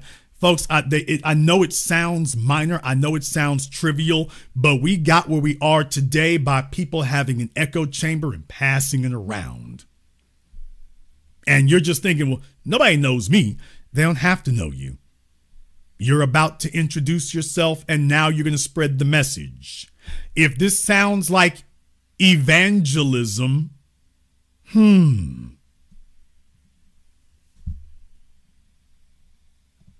me go ahead and see if we can get Blanco up here on Zoom right quick. Let me see if we can get Blanco up here on Zoom for me right quick here. Shout out Michelle. Thank you very much, Michelle. I appreciate that. All right, Blanco, what's on your mind? Hey, Jason, appreciate the broadcast, man. This is great today. You brought up something earlier that's really important. When Marcus Garvey was trying to go back to Jamaica and to Africa with the, like you said, the right to return, he didn't get any support from anyone except the KKK. And that's the really sad part about our American history. And it just goes to show that if Pan-Africanism was a two-way street, you wouldn't be having these conversations for such a long time. It would be a one and done conversation. It would be, you go to Nigeria or Jamaica, Haiti, whatever. Hey, how's it going, brother? How's it going, cousin? They come over here to America, to Tennessee, to, Georgia, whatever. Hey, how's it going, brother? How's it going, cousin? But instead, it's, as you're saying, it's one way and one way only. It's awesome how you're bringing it up. You go to Haiti, they made a spot for the Clintons. Damn! Y'all don't want me to do this tonight. You don't want me to do this. You go to Puerto Rico, they made a spot for them folks. You go to Kenya, Zaddy runs it. You go to Nigeria, between the Arabs and the Brits. Now the Russians run out. They run it. Okay, ain't nobody opened up a door for us, and nobody's demanding it. There's very, very few on-code people on the continent. Brother Julius Malema is one, but I'll be damned, they hate him over there as much as they do us. Julius Malema does not have the ground level support that man should. And everybody knows it. They letting coons and bedwenges and mammies sit up there and talk to this man crazy up in that damn place. He does not have the level of support he's supposed to have. He's got more support from us in America than he does in South Africa on South African soil. That's a damn disgrace. That's a disgrace. So no, you ain't gonna sell me on a bunch of lies and garbage. You are not gonna sell me on that. Yes, brother, they could have, if there was a lane going to be opened up for us, they've had decades to make that damn thing wide and clear. They made it damn wide for the white folk. They made it damn wide for them. You take a look at how the whites are living in South Africa. Take a look at how the white folk are living in South Africa. Then go to the other end of the continent and take a look how they're living in Nigeria. What? Oh, I'm sorry. I'm not supposed to remind y'all about that. I'm not supposed to remind y'all about how they taking over in Lagos. I'm not supposed to remind anybody about that. Never mind. Sorry, bringing up bad memories for him. Brother, we'll be here all damn night. So take a look at the Caribbean. Ain't nobody opened the door. They want us opening doors for them over here. And it's like, you know what? We can make some things pop off. We could make some things pop off in Nassau. We can make things pop off in the Bahamas. We can make, some real stuff, dude. Imagine what we could do without a white government sitting up here rigging the damn game and standing in the way. Imagine what we could do. No, they said, no, we want the white folk and their cruise ships over here. To the extent that Jamaicans can't even use their own beach for commerce. Norwegian can, Carnival can, and the Jamaicans can't use theirs. No white government required. Now, that's the real damn shame of it. We're over here with a majority white population and a white government the way it's always been for basically our existence here. Them folk don't have that. There's no white government in their way. There's no white government, no white establishment there. You ain't got none of that. So who are you blaming? Because I can point to the white folk who sabotaged us. Who's sabotaging you, man? And just the little white supremacists on your shoulder here. And so when we show up, all the white supremacists in them takes over. Wait a minute now. He's wrong. Where the white women's at? And if I see one more damn video on YouTube, I think they done shifted it now. They were talking about the Caribbean and Jamaica. Now they're talking about someplace, I don't know, someplace in Africa talking about for sex tourism. Bunch of wacky ass looking white women smiling all crazy and Jeffrey Dahmerish with these dudes sitting up there behind them. I'm like, dude, you look like the next victim. She gonna take you off somewhere and Jeffrey Epstein and Dahmer gonna jump out the bush and that's gonna be the end of y'all. So, man, look here. All I can say is organ harvesting is about to be good here in a minute because they found a new crop. Them fellas just gonna be jumping off and all it takes is a Becky and these fellas gonna just jump in the damn car, sight unseen, don't know where we going. Unfortunately. Come with me. Oh, they hot right there. Okay, we go. Yeah, you go, all right. I'll let you have the last word. You just mentioned it right there, but I would just like to say, I'm sure you'll bring it up tomorrow, but in the 3 million files and drops that I'm sure everyone's been listening to, watching, I'm sure you've been going through it, the through line, and I'm sure that there's a few FBAs and I'm sure there's a few people that were some sellouts and whatever. But for the most part, the through line in all those emails was, yeah, for sure, cream cheese this, we're going to be doing this, we're going to be pizza this, burgers and hot dogs, but no blacks allowed. No blacks allowed. We don't want no blacks. Oh, okay, cool, for sure. Technically, racism saved some people in a weird way. I think, well, certainly white supremacy was certainly at work there. Absolutely. Although I think there was more to it. So and that's a rabbit hole I'm not ready to go into tonight since we're talking about something a little bit different. But I actually think there was more of a reason for it. I think there was a reason for it. I think it was security purposes. I think it had more to do with that. That they were concerned about that part of it. But thank you very much for giving us a call tonight. Let me see if we can get everybody up here on Zoom. I got folks piling up here on Zoom. So Jay, Kenneth, Vendetta, y'all just sit tight for a minute. Let me see if I can get Omari up here on Zoom right quick. All right, Omari, what's on your mind? Microphone icon, lower left corner.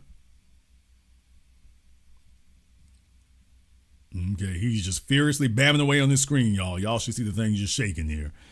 Microphone icon, lower left corner of your screen. Good. Okay, there you go. All right, brother, what's on your mind? B1, brother Jason. Before I ask you my question, I just want to give a quick shout out to Joy Jackass Reed. I discovered the black media in 2023. I've been only on the team 3 years, and the first broadcast I had heard, I think, was one of Tariq's broadcasts. I can't even remember what because I've been absorbing so much media. But I know when I became a true believer in the message, when I saw Professor Black Truth's coverage of Joy Jackass Reed and that Shireen Mitchell clown, when they went on MSNBC and started talking nonsense about FBAs or Russian bots, and when she went on that idiotic tirade, something clicked in me, and everything became so abundantly clear. And in hindsight, I realized as a philosopher and a philosophy major, it was that atrocious statement she made where she actually had the gall and the nerve to say that anyone who's telling black people that they deserve something for their vote, you should be suspicious. And just as a logical thinking human being, forget it's someone who majored in philosophy, but just as a logical thinking human being, I was horrified and thought, why wouldn't someone that she had the gall to come out and say something so blatantly anti-self-interest? Literally sitting there telling you, you should not be concerned about your self-interest. Now, where does that come from? Brother, that's how she get her check. She got her check from them by them saying, you're going to go out and preach against black people's interests. You gonna do that. And what they did is they found some feckless, backstabbing, no good, backsliding traitors who were more concerned about their personal self-interest than the group to an extreme. Roland Martin is concerned about himself. Now we know he ain't even getting no real money from the Democrats. He getting a little bit, and that's all it takes. And that's how we're talking. But then again, you've seen this more recently.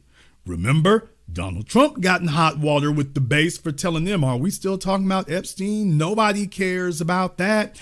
As if you saying it will bring it into existence, but you need somebody who's going to have the audacity to say this thing that's going to be very, very unpopular amongst certain groups, and see if you can just talk them down and shove it down their throats. So let's see if we can do that. So that was her purpose. That's why we always called them crash dummies.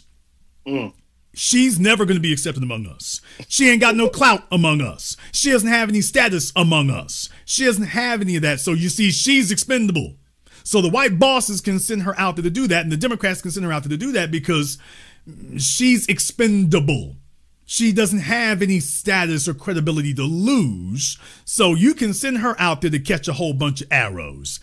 If she is able to move the Overton window 5 degrees, she doesn't have to do it 90 degrees. If she can just move it 3 or 4 degrees, then it was worth the investment to buy this crash dummy, because you've moved that window. So please understand what her purpose was, to say the unconscionable, to say the unacceptable, because she's expendable to say that. And she's going to get a check. You see, if she actually had to actually earn one through popularity or subscriptions, couldn't have it. That would never work. So I taught y'all now, white supremacy believes in subsidizing its operatives. They got to be paid up to go say something like this because you're not going to have a future after you do this. You're not going to, but we want the message to get out there similar to, I mean, look, brother, this is the psychological echo chamber you're in right now. You are hearing people, including Nick Fuentes, sitting up here defending pedophilia now. Okay, that Megyn Kelly and that other chick who was on there with her, the Israeli chick, talking about, well, the kids wasn't that old. And I mean, there's a difference between being, 10 years old and 15. It's, okay, for those of you who got daughters, there's a difference between a 10-year-old and a 15-year-old. So 10-year-old is too young, but 15, she read it. Really? Because R. Kelly is sitting in prison right now saying, yeah, that's what I said. Why am I sitting in jail? So, okay, but I'm like, Alan Dershowitz? Dershowitz said that years ago. By the way, Dershowitz said that years ago. These other folk are late. Now you find out that Dershowitz is literally an Israeli asset. Jeffrey Epstein spilled the beans on that. Yeah, he's literally an Israeli asset. FBI informant, whole damn 9 yard. And oh yeah, he's arguing about, and that legal age thing there. I mean, it's just, what is legal exactly? Why are we observing that? Okay, but then again, Alan Dershowitz has made millions of dollars. Millions and millions of dollars. They've been well papered up, and so he can be sent out to introduce the unconscionable that is absolutely against your interests. Leak it out there, and then next thing you know, the idea is that it's no longer going to be shocking after a while. That over time, enough people will say these things and it'll be less shocking until eventually now you all are having a serious debate about whether or not we should do this. What Joy Reid said was outrageous. But if you get enough folk to repeat that, Roland Martin, Tiffany Cross, you get the idea. Well, then next thing you know, eventually we end up debating, well, I mean, do we really need to expect anything for our vote? All these crazy folk online telling us you shouldn't be voting and expecting nothing. Next thing you know, eventually you get there and just say, look, we just need to vote for the Democrats to stop the orange man.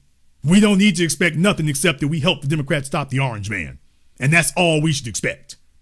And that you'll literally be having that conversation soon. That's literally where you'll end up at. But you need an expendable person to introduce this outrageousness into the body politic and into the conversation. Because they're going to get tore up when they say this. So you need somebody who can introduce it the first time and then another one the second time. And hopefully the third or fourth or fifth person will get further than the first one did. And that's what that's about. I'll let you have the last word.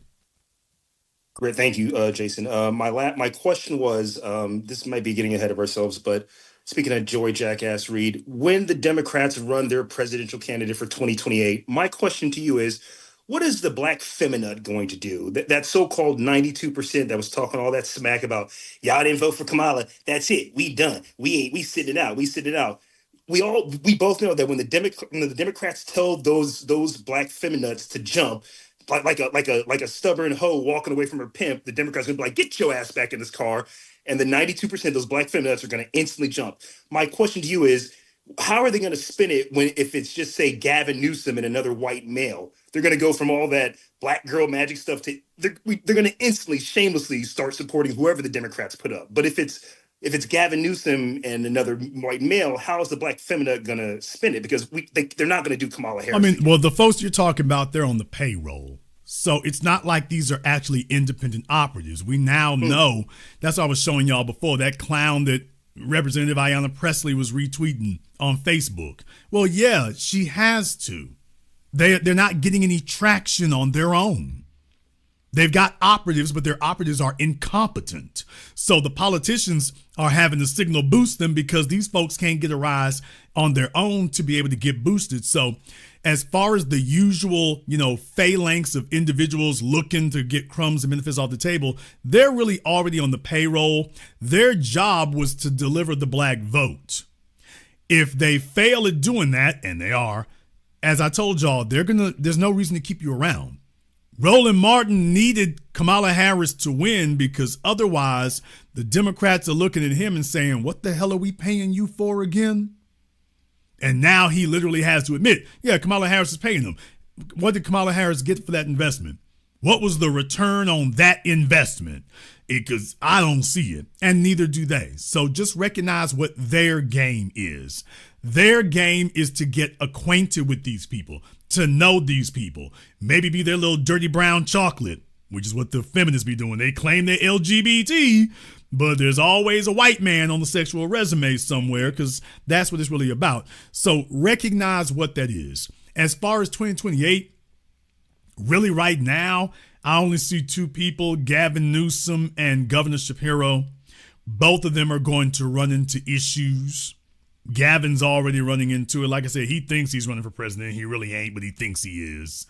And so it's going to be an uphill climb. But no, the feminists are going to have a tough time because they were supposed to help deliver the black vote. Remember, Kamala Harris was running on abortion.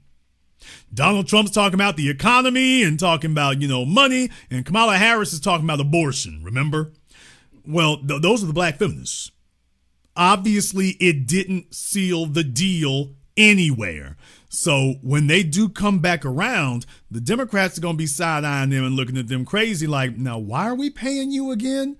Why do we have to care about what you say again? Because having your favor didn't help us. So I don't think having your displeasure is going to hurt us.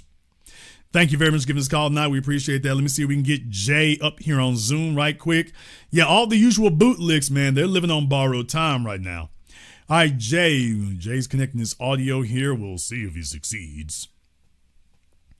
He is working on it. Okay, Jay is having technical difficulties. We'll see if that works out for him here, Jay. I can give you a few more moments. Can you hear me, Jason? Yes, we do, sir. What's on your mind? Hey, good afternoon, Jason. B1, I'm actually a Jamaican immigrant myself, and I couldn't be more proud of you guys for making your delineation stick, reaching to the heights that it has been. I've been listening to you guys since 2018, and I couldn't be more proud of you guys getting to where you are now, man. I 100% agree with that delineation. Foundational Black Americans built this country, and I can't understand for the life of me why someone, like a Jamaican immigrant, for example, or any black immigrants could get invited into the country and then pretend as if they built the country. I just cannot understand that when they would never accept that the other way around. I can't understand it for the life of me. It's a colonized mindset. You have two things at work here, a colonized mindset and a backstabbing culture. Those two things have been inculcated because Jamaica is still part of the British Commonwealth. Right. And they haven't done a damn thing about it. And by the way, remember, I talked about that after Queen Elizabeth II died, remember? Yes, you and did. A bunch of folks, they gonna end that, they gonna stop that, they ain't gonna, see, they talking about it now. Did it ever get past talk? Because I said that years ago. I said it's not going to be nothing else. By the way, how's that movement going? To leave the Commonwealth. All these years later, after I said y'all niggas are lying. By the way, how'd that work out? Yeah, they're no closer to it today than they were then because they value that. Now, maybe the rank and file citizen doesn't feel quite the same, but the rank and file citizen is not raising enough hell to stop that. So not all of them do, but enough of them do. Right. And what I'm saying is that's their birthright they've sold out. Jamaica isn't going to make it without us to begin with. Please understand, there are too few of them. Take a look at what's happening, in Venezuela. Take a look at what Trump about to go do in Cuba. For small populations outside the U.S., there are not enough of you to stop this. When they go into imperialism colonizer mode, you don't have the numbers to fight the world's biggest military. You don't have it. You don't have the physical numbers. You don't have the military numbers. So in other words, if you ain't got us having your back, you are at their mercy for whatever they gonna do to you today. You're just at their mercy for it. We're the only folk here in recent times who have fought them on their own soil and made them back down. So if Jamaica's going to get there, they need us to be their backup for it. Otherwise, they're just twisting in the wind. Forget just domestically. Even if they rose up domestically, how's that helping Venezuela? How's that helping Cuba? That man said, I don't give a damn what they, and even if you believe that, the government's oppressing them, how about the Panama Canal?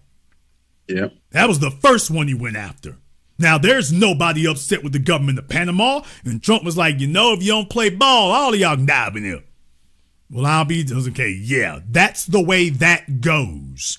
Panama doesn't have any backup in America. Venezuela doesn't have sufficient backup in America. Cuba doesn't have any backup in America. And Jamaica doesn't have any either. So it would be in Jamaica's best interest to have allies, because right now they're just betting on, well, we're part of the British Commonwealth, so ain't nobody gonna mess with us. Right. So at best, you're hoping you don't get invaded. I mean, at worst, you're hoping you don't get invaded. But what you're really saying is, at best, we're going to be a colony of Carnival Cruise Lines and Disney Cruise Lines. That's what we're going to be. We're just going to be their port of call. And meanwhile, they're getting filthy damn rich, and anybody who's been there has seen it. If you've seen the ports there, they're gigantic, they're huge. Yep. They're cities unto themselves, and the Jamaicans don't get nothing. They don't get any of that. Now, where the folk do live in Jamaica, anybody who's been there, you know what happens when you leave the resort area. When you go to Jamaica, they tell you, stay in the resort area, don't go off adventuring. Do not, if you don't know somebody here, and even if you do, you on treacherous ground. This is not America. If you leave the resort areas, you're taking your life in your hands. Now, that's what they tell you. Okay, but what I'm saying is that's where the black folk are. The black folk who ain't tourists. That's where the Jamaicans are. Think about that for a few moments, because it sounds familiar. South Africa. Yeah, you can go to the hotel. Don't go into the city. You're taking your life in your hands. Where the white folk at? Them nice houses over there. Where the black folk at? The Shantytowns over here. The same damn thing you see everywhere. So, brother, that's what I'm saying. It being off code has a cost, man. It has a damn price. Because what they doing ain't going to work. I don't even know what the damn plan is, other than we'll just kiss white ass and hope for the best. That's not a plan. Right. That's not going to work. So, hopefully, like I say, if they see us do what we do here and it sets a trend, because like for reparations, we kicked it off. Now you got a whole bunch of folk talking about reparations now. I said the same thing to my dad recently. That didn't come from Jamaica. That came from us. So if we set the trend and we make it happen, hopefully it'll break enough of y'all's backstabbers over there enough so that the riders can start moving like they need to move. Because you do got some riders in Jamaica. You do. Problem is you don't have enough of them. So maybe we can make some cultural changes here and stop playing ball with the traitors and the backstabbers. The riders can do what they need to do, and they can start rising and start taking over the national narrative and then start making some things happen. Yeah, but Jason, we gotta get on code, man. How do you come into someone's house and tell them how dirty they are and the bed isn't made up when you don't have a house? You left your own house. I don't understand that. You need to get on code, man. It took me a little bit to understand where you were coming from, you and Professor Black Truth. And too many people called into you and asking, well, Jason, what's the answer? What's the answer? And you said it plenty of times. It finally hit me. It starts with us and you. It starts with you and me and us and we. That's it. There is nobody else coming to save us. And if you're going to be here on American soil where Dr. Martin Luther King and the Civil Rights Movement fought for immigrants to get here, black immigrants to get here, and then you get here and don't get on code, then what are you doing? What are you doing? And then you want to take credit for things that you didn't build. All of a sudden, black Jamaicans people are saying that they created hip hop. Now the Puerto Ricans are saying the same thing. Come on, can a black America ever go to another country and take credit for something that they built there? No, they won't allow it. They will never allow it. So I'm just proud of you guys, man. I'm extremely proud. I had to call in, been listening and learning, and I can't be more proud of you guys, man. Continue this fight. You got some real ones out here that are backing you guys, and just keep it up, man. Thank you very much for your support tonight, brother. We appreciate that. And like I say here, man, it's all real. It's all real, and this is what you need. You need this right here. You need this right here. That's what we need. That's being on code right there. I don't have any inheritance in South Africa. I have none. None of us have any inheritance in South Africa.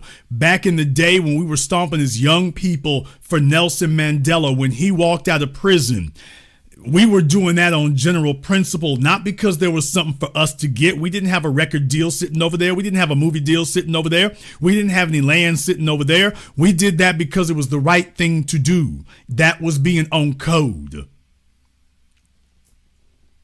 I support Julius Malema today. I still do not have an inheritance in that land other than being on code and being on principle.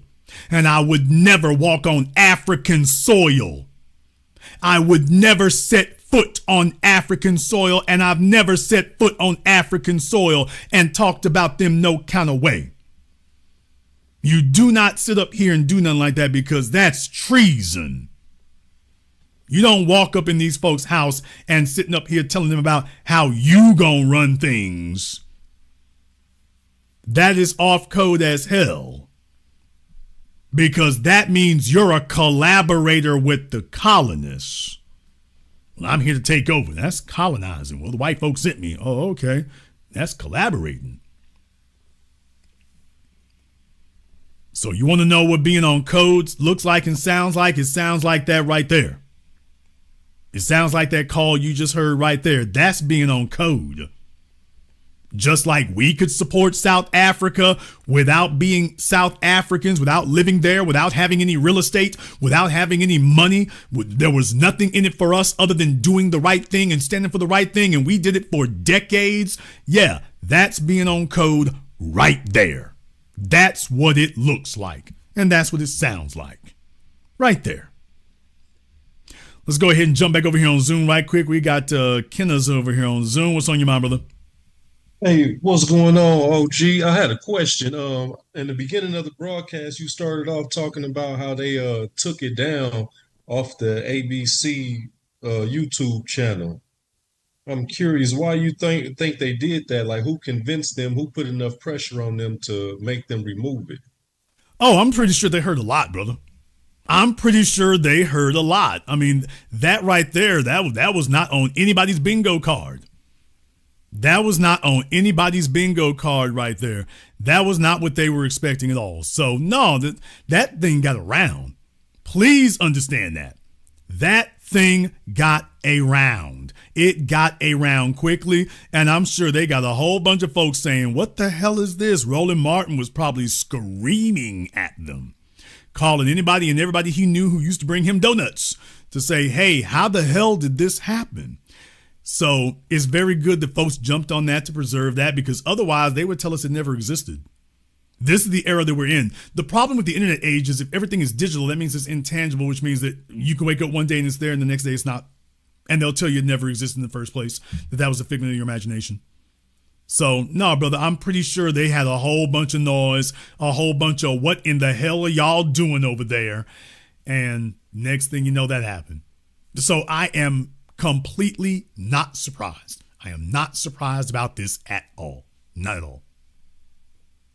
For me, I always just try to anticipate what their next moves is going to be. And it just seemed like to me, whoever was able to put that pressure on them to take that down was probably using words like calling us a hate group and things like that, which if that's the case, then that's something that they're going to try to, a jacket they'll try to put on us in the political cycles to come, trying to label us as some type of hate group to diminish or take away from what the real focus is, the tangibles.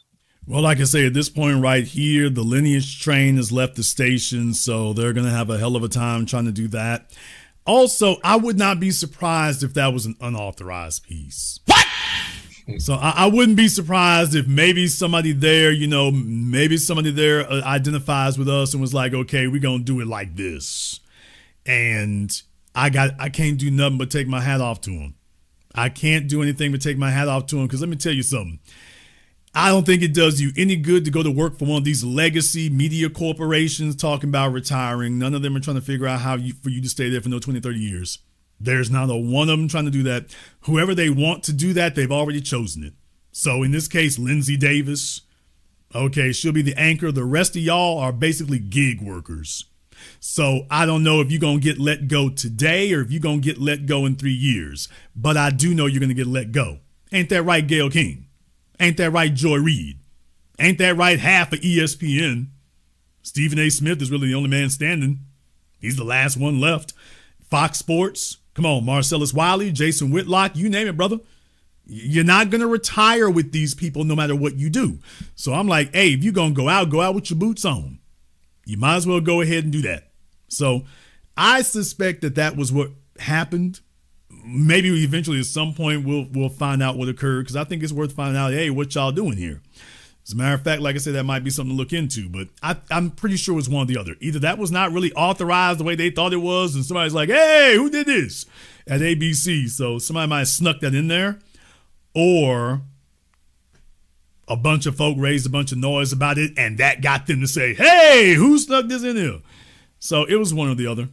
But the good news about it is, yeah, I mean, the effect is done now. The effect is already done. It's already done, and you can't take it back.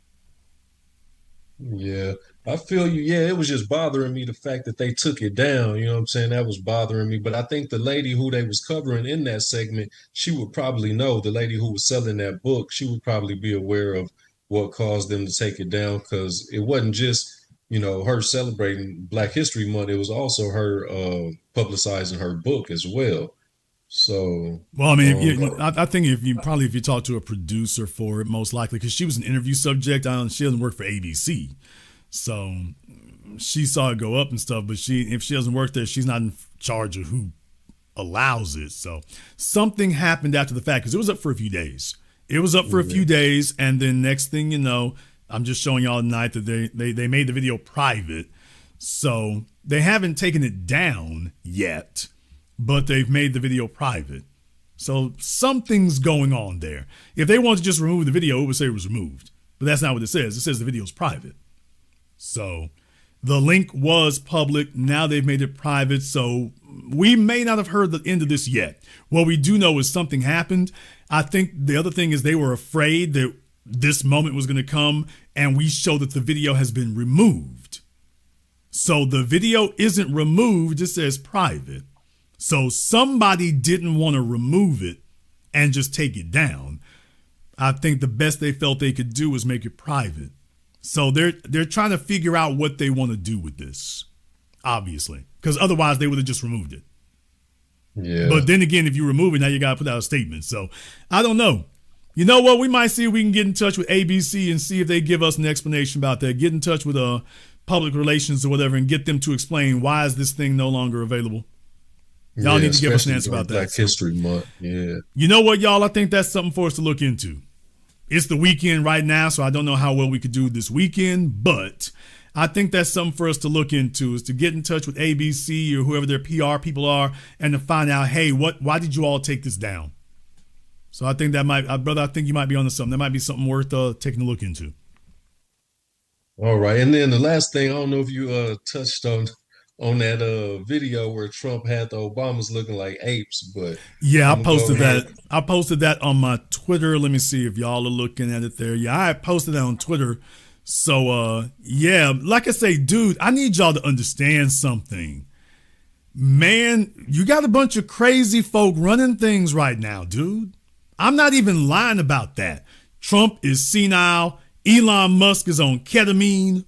Bruh, I mean, the inmates are running the asylum right now, dude. The inmates are running the asylum right now. I'm just telling y'all, Trump is out of his mind.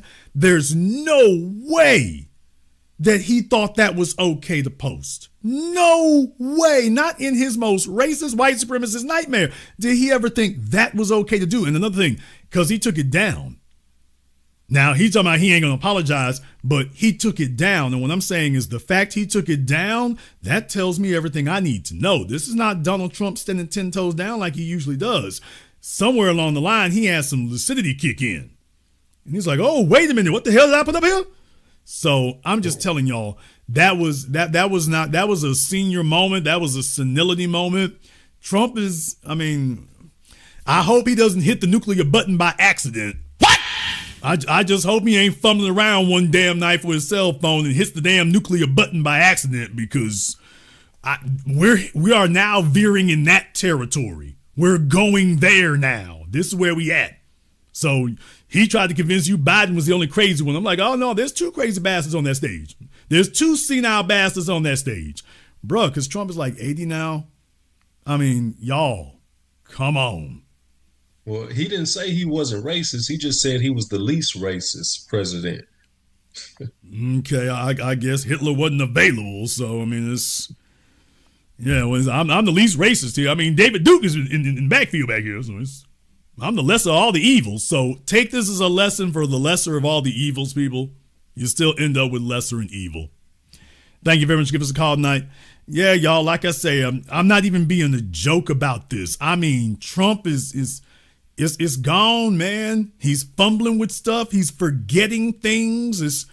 Every time you turn around, it's just manic. I mean, imagine your old crazy uncle. Now imagine your old crazy uncle at the White House. It's just, he don't know who he talked to. He didn't know who he spoke to. He's in, he's out. He just saying stuff.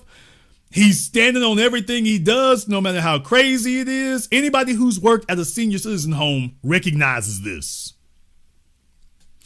Anybody who has worked at a senior citizen's home recognizes this behavior right here. Everybody don't just sit around just mumbling and stuff. Everybody at the senior citizen home doesn't do that. There's a number of them there. They'll sit there and be having whole conversations with you about their life and their kids and the grandkids and all this stuff right here. And then one morning they get up and it's like, what is he out there doing on the lawn? Oh, he's watering the lawn with bleach. What? Yeah, he said that the bleach is going to help clean the grass. He's watering the lawn with bleach. So, and then you try to wrestle the bleach jug away from him. Have you all ever tried to get an old nutty person to stop doing what they doing? Where my nurses tonight? My nurses, stand up tonight. To all my nurses out there, you don't work with old folk and whatnot. Have you ever tried to get some old bastards to stop doing what they doing? Grandma is sitting over here playing with a damn mouse trap. Damn!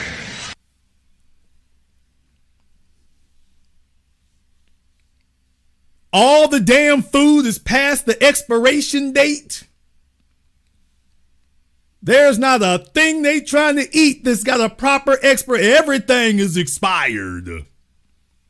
And you seeing them moving toward the kitchen, you walking slow behind them because you saw all them expiration dates. Now, what do you think you about to do in here?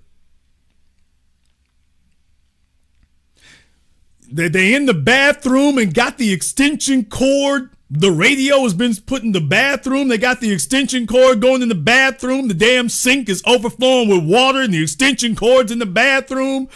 You're like, I'll be damned. We about 5 seconds from making the news. We're about 5 seconds. You about 5 seconds from making TMZ. So anybody who's worked at a senior citizen home or worked around real old folk, y'all know how that is. You got a few of them in there, they can talk to you about anything. Their old job, they're very lucid. It's like, okay, well, he seemed like he with it. He ain't that bad. And then all the other nurses are like, oh, stick around. Wait till he wake up in the morning. He's sitting over there, damn me, yelling at the wall. He's yelling at the wall. To my black females who worked in nursing, y'all know how that is. To my black women who work in nursing, you know how, if there's an old white man there, you got to watch out. There'll be the ones who are quiet and cool, but then there's the one like Trump sitting up in there. They always got a Trump dude sitting up in there. I mean, you look at the early pictures of him, he was young and looked like Ronald Reagan. And it's like he square jawed and it's like, oh, okay, he with it. Y'all walking there one day, damn nigger, damn nigger, damn nigger. It's like he got Tourette's. I mean, he's just going off. And you're like, oh, he's a fool.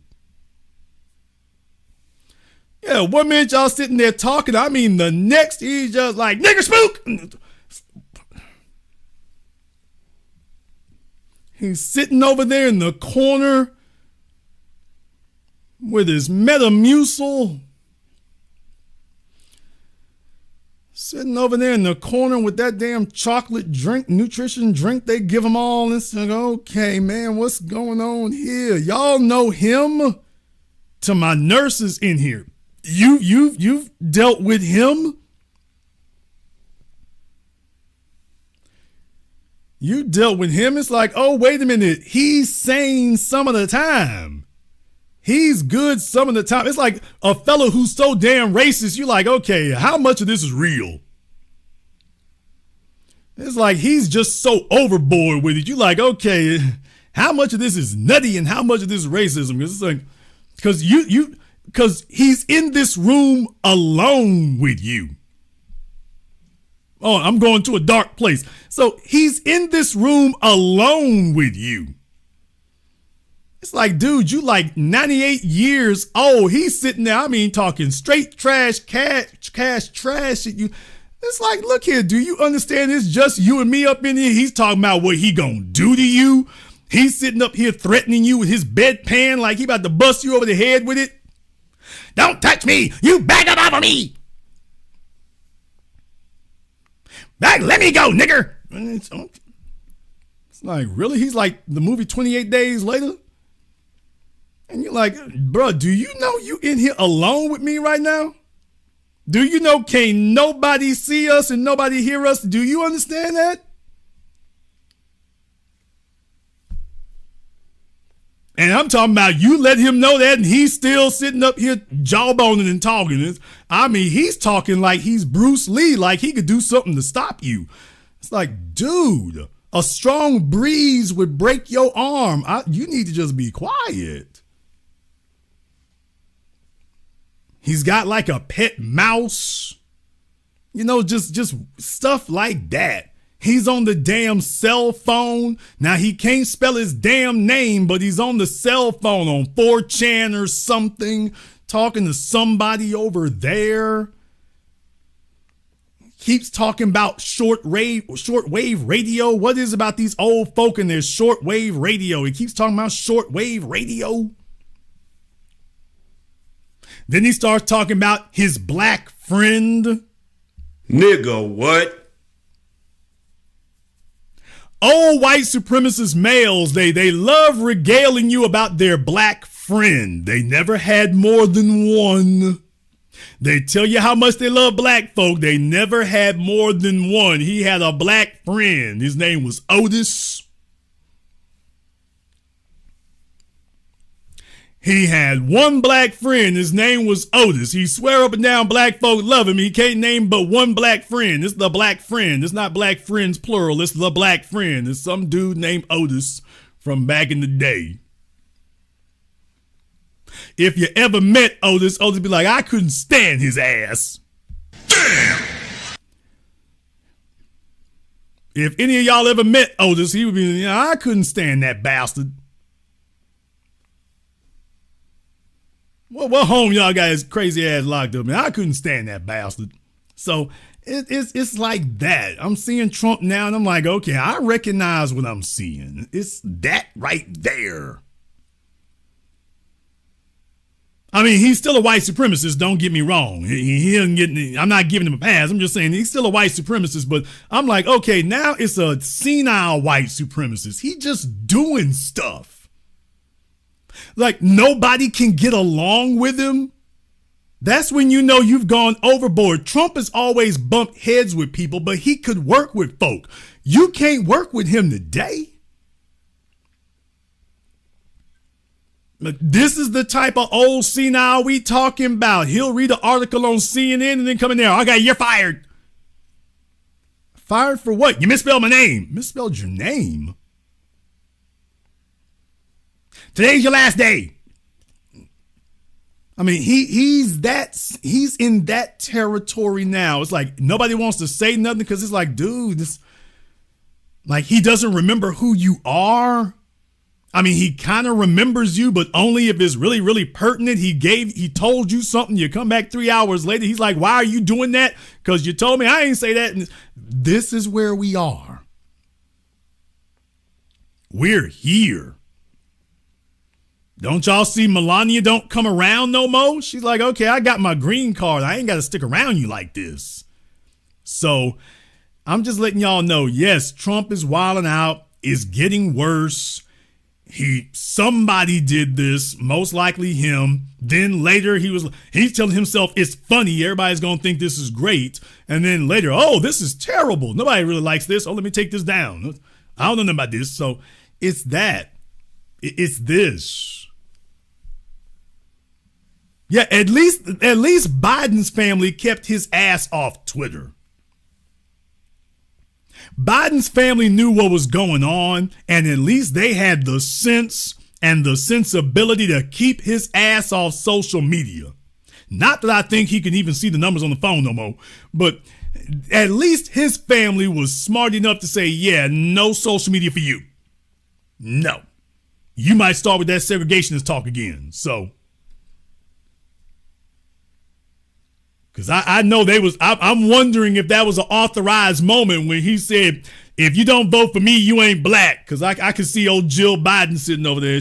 You're doing good, Joe. And if you don't vote Democrat, Trump will win. You're doing good, Joe. And if you don't vote Democrat, you're going to lose your health care. You're doing great, baby. And if you don't vote for me, you ain't black. Wait a minute. What the hell? She's like, all right, interview over. Cut his mic. Because, by the way, I think the interview was over right after that. I think if you go back and watch the interview, that was like the last thing he said. So it's like, yeah, he busted out with that. All right, it's a wrap. Interview over. Cut. Old Jill Biden walking over there, and he's looking up at her. What, mommy? Jill Biden walks over to him and grabs his hand. He's looking up at her. What, mommy? Is everything all right, mommy? Come with me, Joe. Okay. So it's that kind of situation. Folks, the country is cooked, man. Dude, the country is roasted. If y'all talking about the next presidential election, we got to get there first. We got to get there. And I'm not even joking right now. I mean, this is it's crazy what we living in right now. It's back-to-back senility. What do you do? Well, 25th Amendment. Oh, great. Here comes J.D. Vance. So you got one fellow who's senile and another fellow who's a composite character. We don't know who the hell he is. So, dude, the country is roasted, man. The country is barbecued. We just taking it day by day at this point. Man, if you ain't paid for a fallout shelter, that's your ass. Or maybe you just want to go ahead and invest in one. But people, I'm not here to tell you I got all the answers. I'm just here to tell you how bad it is. But yeah, bro, we in bad shape right now. We are in real bad shape. I mean, it's pick your poison. So if the worst he's doing is posting stupid AI videos, I'm like, you know what? We might make it. If they can keep him on ChatGPT or whatever is generating these AI videos for him, if they can keep him on Clink, or Sora. Yeah, if they can keep him on Sora and keep him occupied for the next couple of years, we might make it through this term. We might. If his internet service goes out, oh hell, that might be a wrap for all of us. Because he ain't got nothing to do but sit there and look at the damn buttons. I think we can win a nuclear war. I can hear him saying that. I think we can win a nuclear. I think we can hit the Russians first. Bruh. I'm not afraid of nuclear war. I think we can win it. All I can say, folks, is I hope somebody is following him around. I hope they are. I don't know that they are. I'm just saying for all of our sakes, I hope they are. Because if there's nobody following him around and they just letting him do what he do and go where he goes and hoping for the best, oh, hell. Man, look here. If we are all here in 2028, we'll be damn lucky. But we got to get there first, folks. And I'm not guaranteeing you that we will. I am not guaranteeing you we gonna make it. So on the one hand, no, I don't like it. On the other hand, if this is the worst he's in that White House doing right now, if this is as bad as it's getting, considering what he's got access to, folks, he's sending a damn armada to Iran. What? People, he just blew up Venezuela, kidnapped the damn president like a frat joke. He's sending an armada to Iran. He's threatening Greenland. He's talking trash to Putin. Like they ain't got more nuclear weapons in America. Folks, I'm like, if the worst he's doing is making racist Sora AI videos, I'm like, okay, has that kept him from what all the rest of this stuff? We might be lucky. I'm like, okay, well, he's doing this and nothing else. Yeah, he's threatening Canada and Mexico at the same time. What? He's threatening Canada and Mexico at the same. Canada, it wouldn't be a good idea for Canada to try to make inroads with China. That would be very bad. He's not threatening them one at a time. He's threatening them both at the same time, people. So if the worst he's doing is this stupid stuff on Sora, it's like, okay, will it keep his damn hands off the button? Because I got a feeling he's sitting there playing tic-tac-toe with the nuclear codes. Oh, watch this right. Watch this, Melania. I have a Tetris. Somebody get the nuclear football away from him because he's playing Tetris with the nuclear codes. So, folks, welcome to the madhouse. I'm trapped in here with the rest of y'all. Oh, Jason, you funny and got jokes, man. Don't you see I'm stuck here with the rest of you? Welcome to the madhouse. Welcome to the asylum. Pick which version of the Joker you want running the country. Just choose the one you want. But you don't get a choice that's not, you got a choice between the Joker, the Riddler, and the Mad Hatter. Those are your choices. So which one you want running it?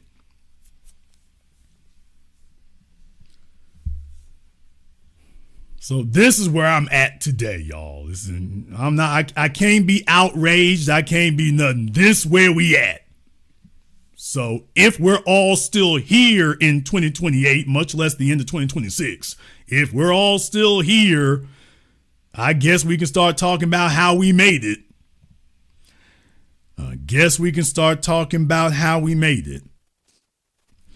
One more thing. I was about to wrap up here, but one more thing. Did you all notice something? The white media hasn't been nearly as combative and nearly as adversarial. Look it up. They haven't been nearly as hostile as the old dead black media when it comes to our identity. Did you all notice that? Did y'all notice that the old dead black media and whatnot, they've been, absolutely furious and hostile against us since day one. And have you noticed the white media hasn't been nearly as hostile? Now, did you notice that?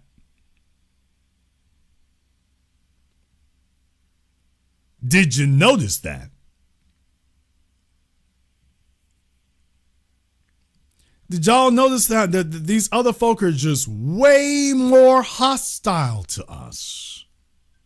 The white media hasn't been nearly that bad. Why do you think that is?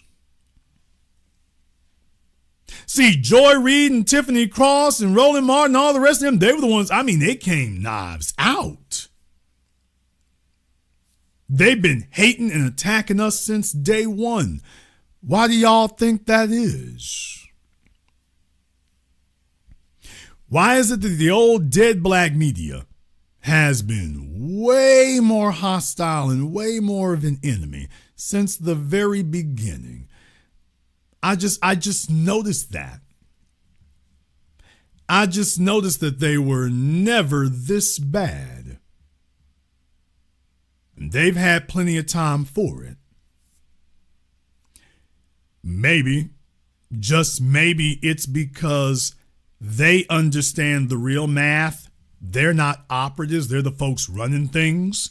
It's their job to be able to project and anticipate and calculate where things are going to end up at. And maybe they've done the math and said what I've been saying the whole time, that they understand this is not a fad. It's not a joke. This is the new way under the sun. And we need to position ourselves to be able to navigate and maneuver with them. So our crash dummies tried to take them down. That didn't work. You tried to shame them. That was DOA. For the folk who really run things, okay, let me see if we can work something out with y'all. Just a thought. Just a thought. We're going to go ahead and wrap things up here tonight.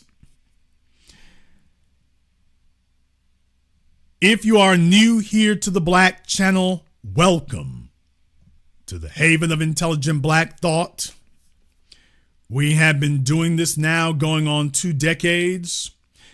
People used to question how far we would make it. Now they're only asking how much further we're going to go. They used to question if we were going to make it at all. Now they're only asking how far y'all going to get. How much further are you going to take this? Maybe you're more recent to joining us. You've heard all the noise. You've heard all the saying about it. There's only one place you need to be. So click that subscribe button, click that notification bell so you can be a part of the most consequential movement of your lifetime. There's no longer any question about whether or not it's working. It's only a question of how far we gonna take it. And the answer is all the way. If you haven't been to our website, blackchannelfilms.com, check out our groundbreaking, best-selling documentary work. So much of it was prophetic. So much of it has come to pass. Blackchannelfilms.com. That is blackchannelfilms.com. I would like to thank all of you, everyone who has contributed to support tonight's program on PayPal, Super Chat, Venmo, to everybody who's been a true believer, everybody who has hung in there. I know it hasn't been easy. I know it's been hard. I know it's been difficult there. I get it. I've been sitting here every step of the way with you here. So to Mr. Wallace, Walter, Vincent, and everybody else here, thank you so much for your support. Leonard, to everybody here in the Super Chat, y'all see them. They're on the record. Thank you all very much here. Thank you for your support. Also for getting the word out. Your voice matters. I have always said this, and I continue to say this again tonight. I am just the messenger. That's all I am. I am just the messenger. All of you are the message that I came to bring. They don't need to sit up here and take issue with me. I didn't make the message. I'm just the messenger. Take a look in this room. Take a look at the subscriber count. Take a look at what's happened. Take a look at the last 2 decades. All of you are the message I came to bring. I'm just your messenger. You're the message. And they're getting the message now loud and clear now, aren't they? Well, that's all right, because we're just getting started and we have a lot more to say. I would like to thank all of you for tuning in to tonight's program. Thank you all for liking, subscribing, and sharing. Thank you all for making this great and mighty walk with us. I am honored to serve with you. And this concludes tonight's broadcast of the Black Channel. I am your host, your brother, your messenger, your humble servant, the Black Authority, And until next time, to all of my brothers and all of my sisters from all around the world, remember, eat this, drink this, sleep this, think this, breathe this, feel this, live this, love this. It is everything that we are. Foundational. Be one. Black first.